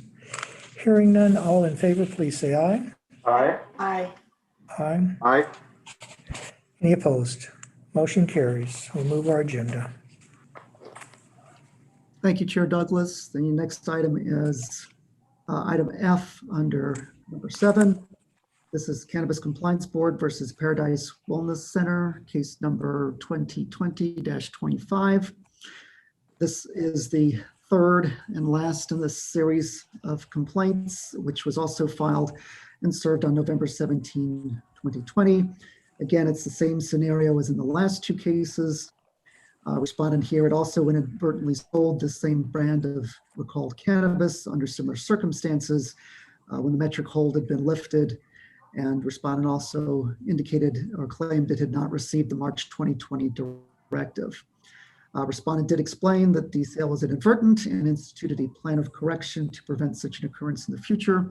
This plan of correction is summarized in paragraph 16 of the settlement agreement.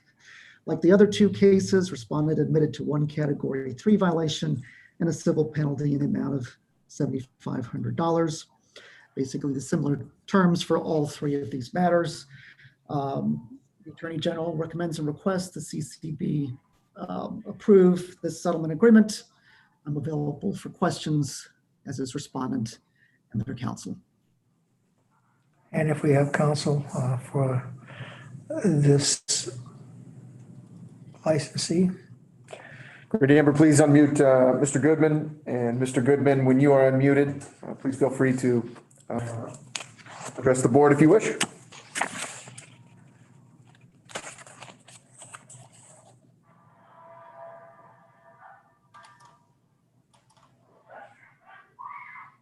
Good morning, if you can hear me.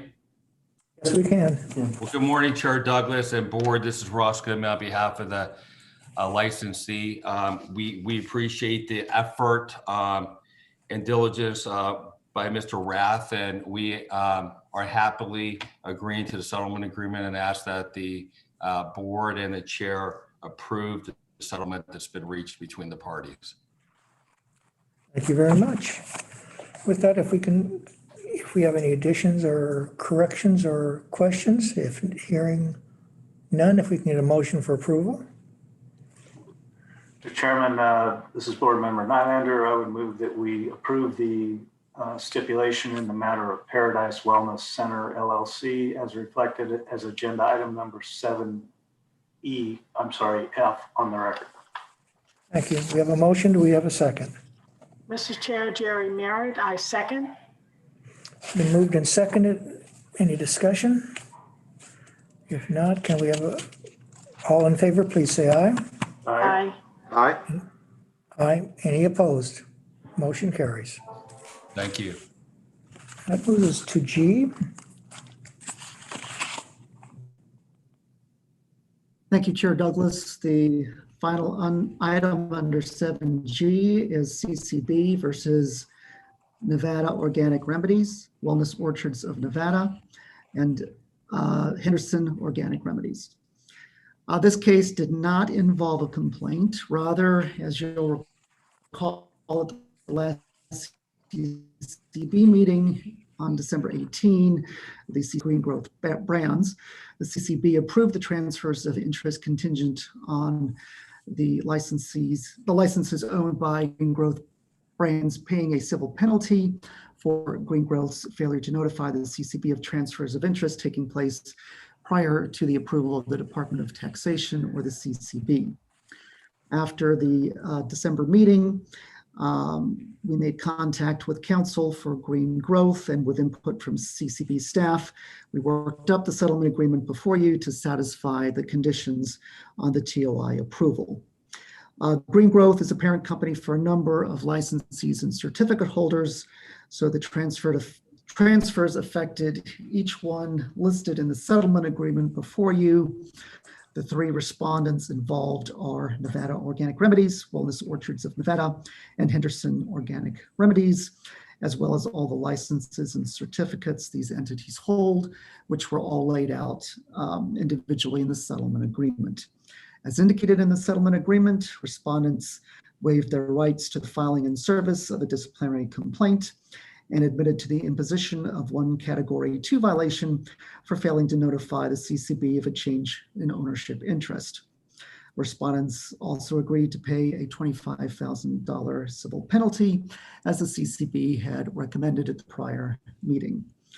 As such, the settlement agreement simply memorialized the respondents' agreements to the terms the CCB recommended at the December 18 CCB meeting for approval of the transfer of interest requests from Green Growth's brands. Therefore, the Attorney General recommends and requests the CCB approve the settlement agreement. I'm available for any questions, as is the respondent and their counsel. Thank you. If we have counsel. Great. Amber, please unmute Ms. Connor and Mr. Kiffner if they're both on. And Ms. Connor, when you are unmuted, if you'd like to add anything to that, please do so. Good morning, Amanda Connor on behalf of the Nevada Organic Remedies. Can you hear me this morning now? Yes, we can.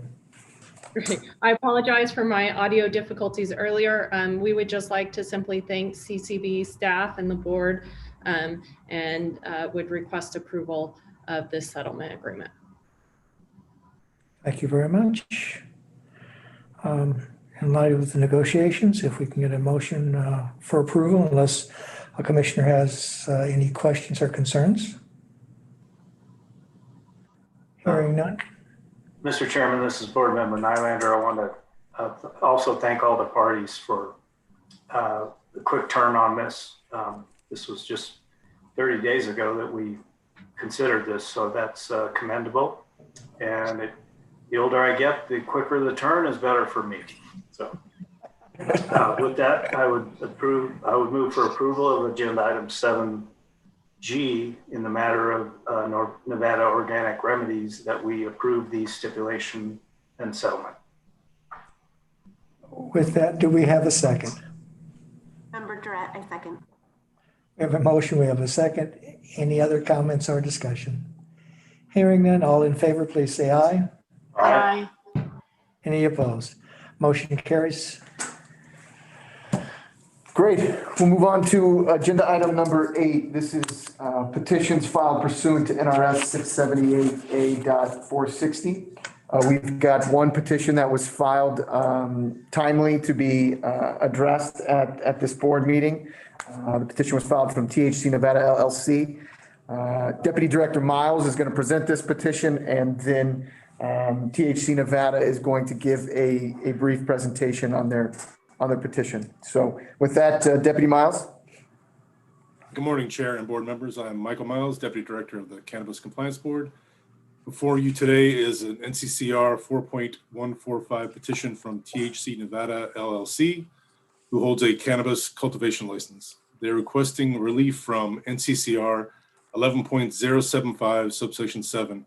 Currently, NCCR 11.075 subsection 7 limits the number of quality assurance retests that a cannabis cultivation facility or cannabis production facility can request within a calendar year to a maximum of 50 lots or production runs. Further, it requires the destruction of the entire lot or production run for any subsequent failure of a quality assurance test within a calendar year. It is important to note that a failure for moisture content is not counted as a quality assurance test failure pursuant to this subsection. Presently on Zoom is a representative of THC Nevada, LLC, and they are available to briefly summarize their petition at the board's request and answer any questions the board may have. CCB staff, in particular, Mrs. Cronkite, is also available to answer any additional questions from the board. With that, Chair, I'll turn it back to you. Thank you. If we can have our representative who's made this request go forward with what their concerns are and their slide presentation. Great. So we should have Ms. Sugden, Mr. Poulos, and Mr. Cohen.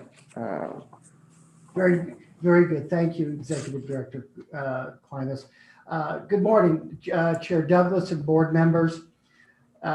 Stephen Cohen, law firm Cohen Johnson, on behalf of the applicant THC Nevada, DBA Flora Vega.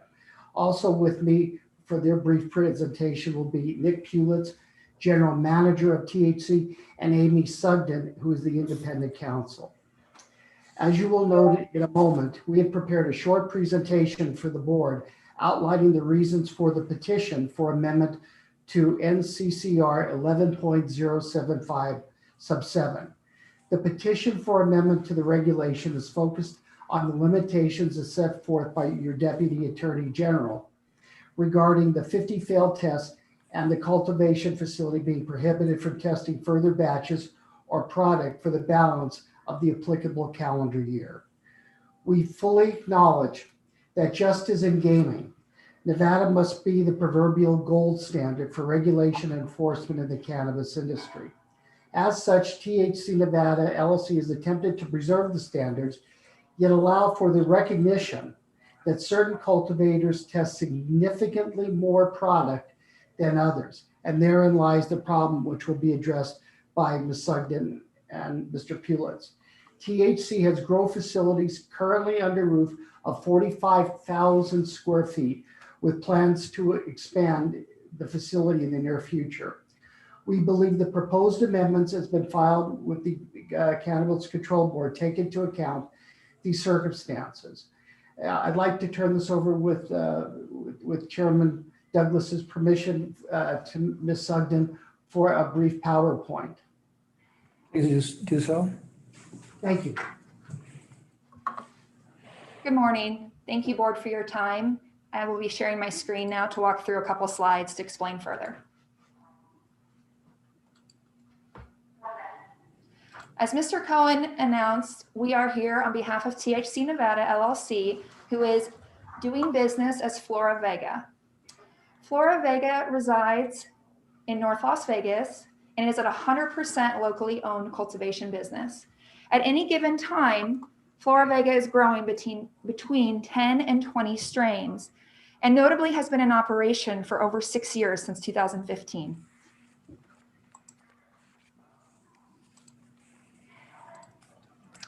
As you can see in this picture here, this is one of the 4 flowering rooms that evidences the mass in which Flora Vega operates.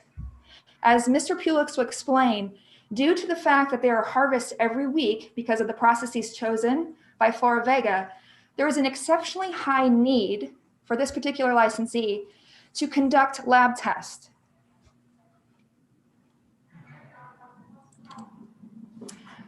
As counsel for the board and Mr. Cohen reiterated, we are here to address specifically in subsection 7 of NCCR 11.075, the limitation of 50 lots or production runs each year being tested.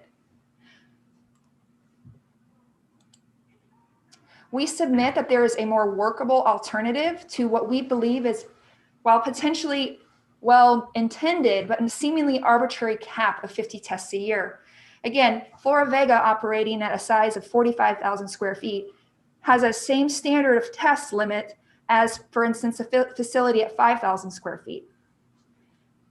Mr. Pulitz will explain in his presentation about how we can, because of this limit, run into an exhaust very quickly. Therefore, we have proposed new language as set forth in this slide, where it eliminates the 50 cap, but also ensures that no product will reach our constituents and customers of anything that doesn't pass testing. We've substituted the 50 cap with assuring that quality assurance tests can be retested up to 4 times. Ultimately, the result is the same. Again, any cannabis product sold must pass the requisite tests, but the application we submit is more workable to the cultivators of all different sizes. Again, if you're not familiar with the process, to know that every lot, which is 5 pounds, must be tested, and Mr. Pulis could explain more, but with each sampling, there is variations that can occur. That is why testing often will have to be redone. And we submit again, we can work through other alternatives to amend this regulation, but at least should be presented to the board for further consideration to address this restriction. Thank you. I'll pass the board to Mr. Pulis.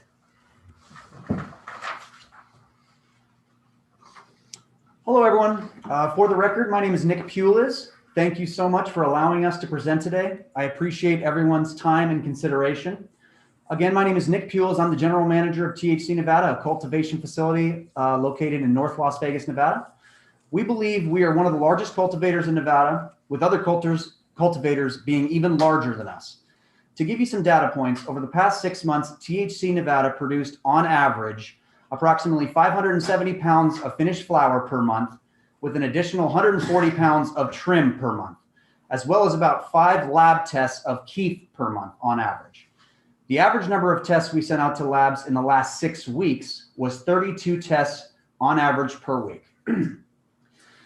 If we were to say fail 10% of the tests we sent out to the labs each week, and 10% seems to be the industry average as I understand it, then I might be retesting 13 lots per month, and I will run out of retests in about 4 months with the current 50 limit.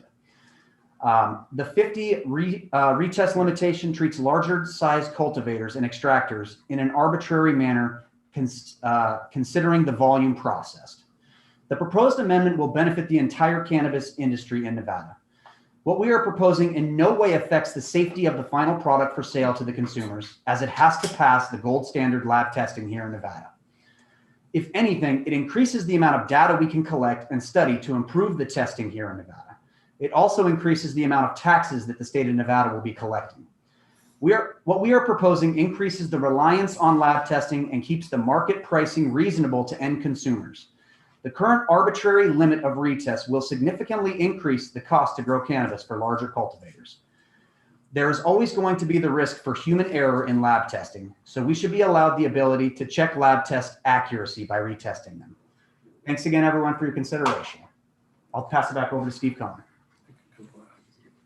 Thank you. In conclusion, we would respectfully request the Cannabis Board to refer this to staff for us to fashion an amendment that could be the subject of a workshop and then brought back before this honorable board for final resolution.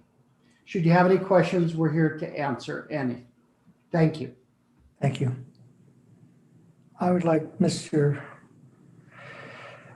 I'd like to hear from our staff as to this area. Sure. Well, not to jump in front of you, Deputy Miles, but I believe Kara Cronkite is here to just talk a little bit about testing and retesting in this certain situation. Is that correct, Deputy Miles? Correct. Absolutely. Ms. Cronkite, if you're available to talk a little bit about that, that'd be great. Good morning, Chairman and members of the board. For the record, my name is Kara Cronkite. I'm the Health Program Manager 2 at the Cannabis Compliance Board. I'll briefly discuss the process and purposes of requesting a quality assurance retest. When cannabis is harvested, each 5-pound lot of flower or 15-pound lot of trim is tested by an independent testing laboratory. Additionally, at production facilities, each homogeneous mixture of a product is referred to as a production run, and each production run gets tested as well. When the laboratory collects the sample for testing, they also reserve a second sample in a sealed tamper-proof package. They leave that package at the facility with the rest of the lot or the production run. If a lot or production run fails testing, the facilities typically request to send it to extraction, as this process will usually destroy the contaminant. There are some instances, however, where the facility may want to challenge the lab results. and have it verified by another laboratory. In this situation, the facility with the failed product will submit a request to retest. These go to the program supervisor for review, and if approved, they're assigned a new laboratory for retesting. The selected lab is only allowed to test that secondary secured sample from the original testing lab. So just to be clear, the purpose of the retest is not to remediate the product and try again. It is only to challenge the results. Currently, we allow for 50 retests each year per facility, which is nearly 1 lot per week. This does not include any fields for moisture only. Those are not counted toward this limit. On average, only about 10 facilities reach this limit every year, which is less than 4% of all cultivation and production licenses. And only about another 15 facilities even come close to that limit. These requests are typically made by cultivators. The limit of 50 was selected with the large cultivators in mind. This does give some advantage to the smaller cultivators. We felt that challenging the lab 50 times in a calendar year was sufficient, and allowing more than that would encourage cultivators to just keep retesting until they get the results that they like. I will now turn it back over to Deputy Miles. This is Chair Douglas, before you leave us, they indicated that they weren't going away from the four bad tests within this, but because of the amount, they needed the ability to conduct additional tests per lot because of the number of lots they produce, unless I misunderstood. Is that how you understood it, or is that? Yes, the way I understand it is they would like the ability to test each lot 4 times rather than the one single retest being limited to 50 per year. Focus on, go ahead. Are we okay? Okay. Anyway, that's not what we're focusing on. That was just a suggestion. What we're focusing on is the sheer volume of THC's production testing, because we're testing so many lots per year that if we're just within the industry average of an 8 to 10% failure, no matter how good we're testing, we may, because of the way the reg is written, run out of tests and be forced to destroy the product. We're just saying, we're not focusing on shopping for results. We're focusing on the sheer volume of testing we do, that the 50 should not apply. That's all. There's people bigger than us, there's people smaller than us, but we're doing nothing to upset the integrity of the system or the integrity of the ultimate product. Again, it's concentric to the issue of we test so much because we're putting out so much product in a 45,000 square foot facility. That's what the regulation amendment is aimed at. Thank you.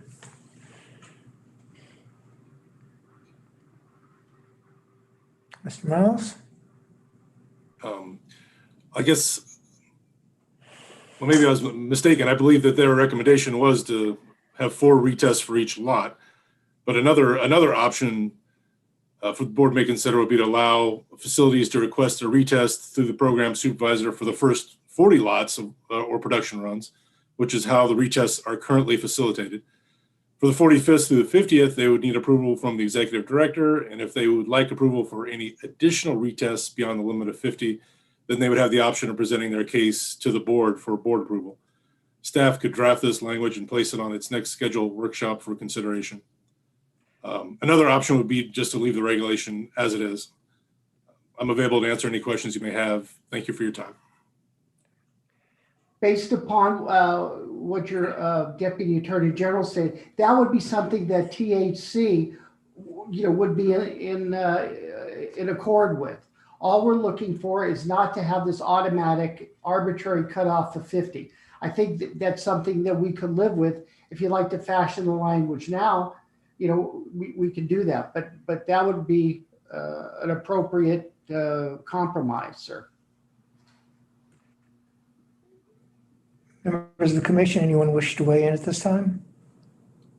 Chairman, I remember when this number was set in place, Member Durrett, for the record, it was 20, and due to industry response, this was still at DPBH, they changed it to 50. So it is an arbitrary number. And I really, I appreciate Deputy Director Miles's suggestion, because I don't think we should raise the limit, but he offered a suggestion that allows us to not have that arbitrary number. Anyone else? Then for the record, Chair Douglas, hearing the presentation, I was concerned with their representation that because of the amount that they are producing, they were using up the number of tests in a quicker fashion. I'd like our staff to take a look at that, number one. Number two, I'd like to see if we can direct staff to open this up to get some public comment.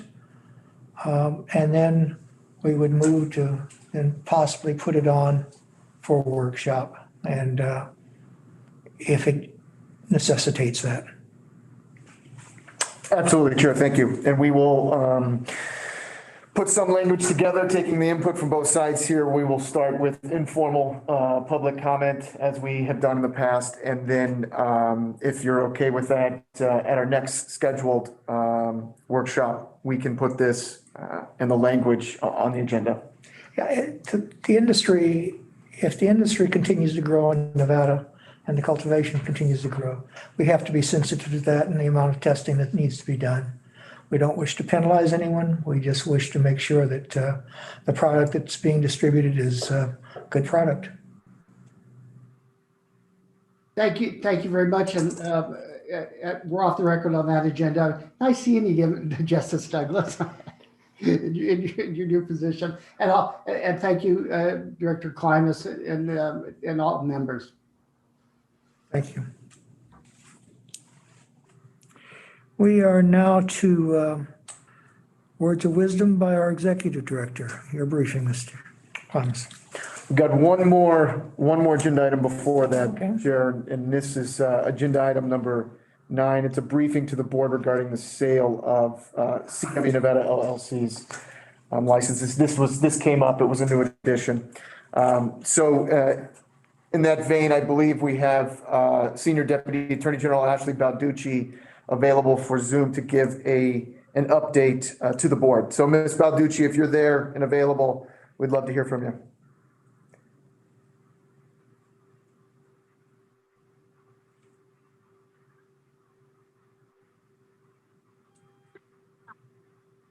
Good morning, Chair and members of the board. For the record, I am Senior Deputy Attorney General Ashley Balducci. I am presenting item 9 on the board's agenda. CW Nevada requested an extension of the sale deadline from January 21st, 2021 to February 19th, 2021 from the chair. This extension was due to circumstances that prevented the court from hearing the receiver's motion to approve the sale on January 4th, 2021. Yesterday, the court approved the sale of CW Nevada's unrevoked certificates and licenses with payment due from the successful bidders this Friday, January 29th. Counsel for the receiver has indicated that he intends on working with the successful bidders to submit the transfer of interest applications to the CCB as soon as possible. Unless there are any questions, this concludes my update on the sale of CW Nevada's unrevoked certificates and licenses. Any questions of Ms. Balducci? Hearing none, we will move the agenda. Thank you for that report. Thank you. Great. So agenda item number 10 is the briefing to the board from the Executive Director. Chair, members of the board, I just have a few items to update you on today. First, as most of you are aware, the governor's recommended budget for fiscal years 22 and 23 was released last week. The governor's budget included 10 additional positions for the Cannabis Compliance Board.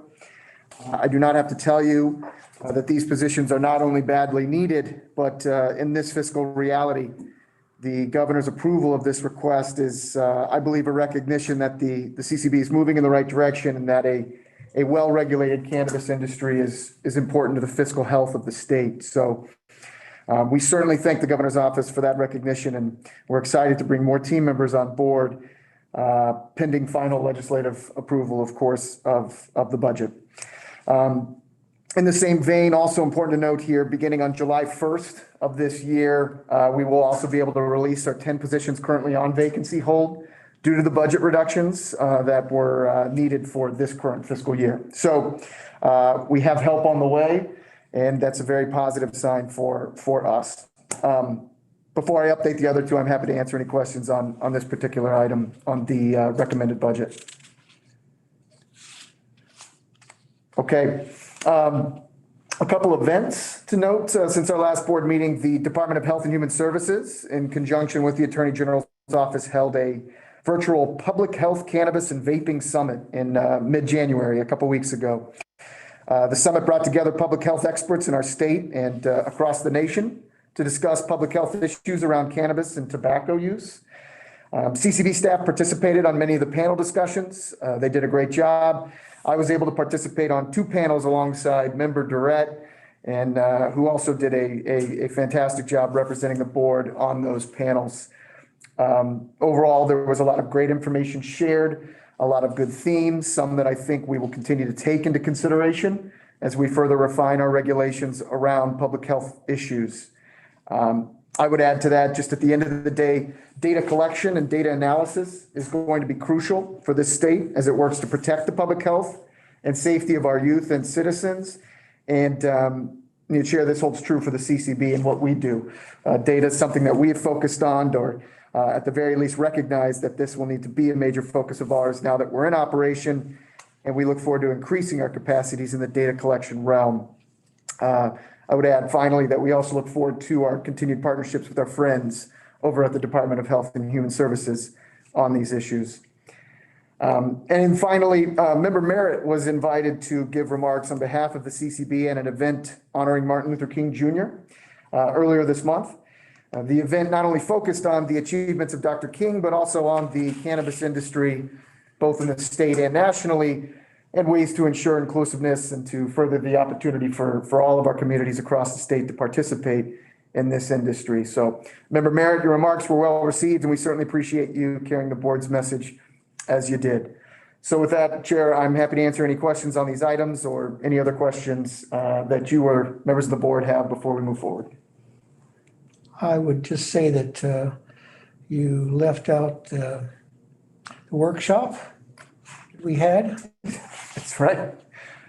As to packaging and labeling, chaired by Commissioner Young, who waded through 500 pages plus public that he did. Comment. That he did. We appreciate that since he is a doctor and we're not. Yes, heavy lifting for the doctor. We appreciate that, and going forward as we try to fashion something that deals with health and safety of the public. Absolutely. And I would just add to that, thank you again to members of the public and the industry for the comments that they said. I mean, those comments, that kind of feedback is critical to staff and the board as we try to, put forth good, sound policy on these health issues that are a lot of times very complicated.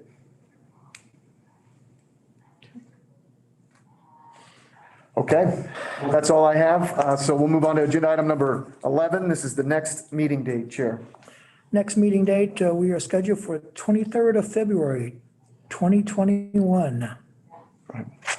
And with that, the only items, unless a board member has any, and they can communicate with our director if they wish to have something posted, but just updates on what the Nevada legislature is considering that affects cannabis compliance.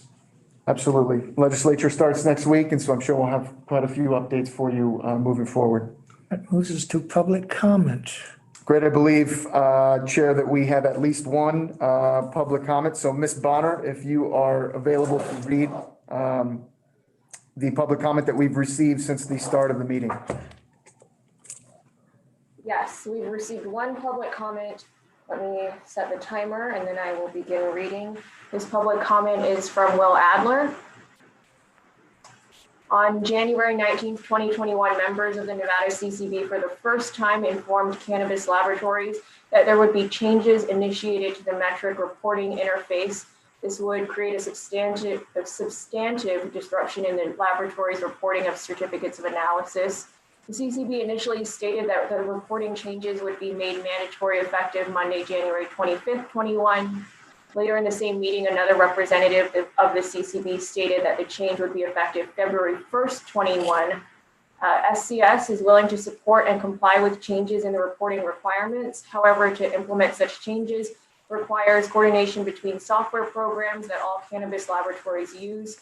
Unless we take enough time to rewrite the software and test these APIs, results could be disastrous with downstream implications, such as manual data entry for hundreds of thousands of data points. The manual entry of data is problematic for two reasons. It increases the possibility of human error in reporting test results and greatly increases the time required to finish each COA. Each COA may have up to approximately 155 data points reported, with each of these data points potentially being multiple numerals or letters. Each 1,000 COAs reported per month would require up to 155,000 data points to be entered manually. Metric made similar changes in Michigan late last year with disastrous results taking several months to resolve. Michigan does not have a program that is anywhere near as active as Nevada. There's no reason to make the same mistake in Nevada. Changes to the existing software system should not be rushed through without proper rewriting and integration. Confident Cannabis is the most widely used laboratory information management system by cannabis laboratories in Nevada. Integration of their LIMS with Metric is critical to allow for automated data transfer and entry from the laboratories to Metric. It's imperative that any changes introduced by Metric allow Confident Cannabis adequate time to roll out a new tested API for this data transfer. We're not opposed to changes to Metric reporting, but we respectfully request that the time frame for implementation be appropriate, likely 2 months now that the complexity of the issue has been brought to your attention. And he's also included the letter from Confident Cannabis to explain the situation and provide details on what happened in Michigan last year. Thank you. As that last item, I would ask Mr. Clemens to and staff to take a look at that. Clearly, we're not, I guess it was Michigan. I don't know the background as to when this was first brought to the attention of the people in the industry, but if we can get information back as to that item. Absolutely. And to further add to that, that was in reference to a Metric training that we did. There are changes for reporting requirements for the lab. These concerns were brought up. Staff did work with them. They were asking for 2 months. March 1st was discussed and offered as a date to push out there for these changes. So staff has time and the industry has time. If that date needs to be pushed back, we can. But this has been received and worked through. That information just must not have made its way to Mr. Adler. So I think we're in a good place on that, Chair. All right. If we have no other business, we are adjourned. Thank you very much. Great. Thank you. Bye.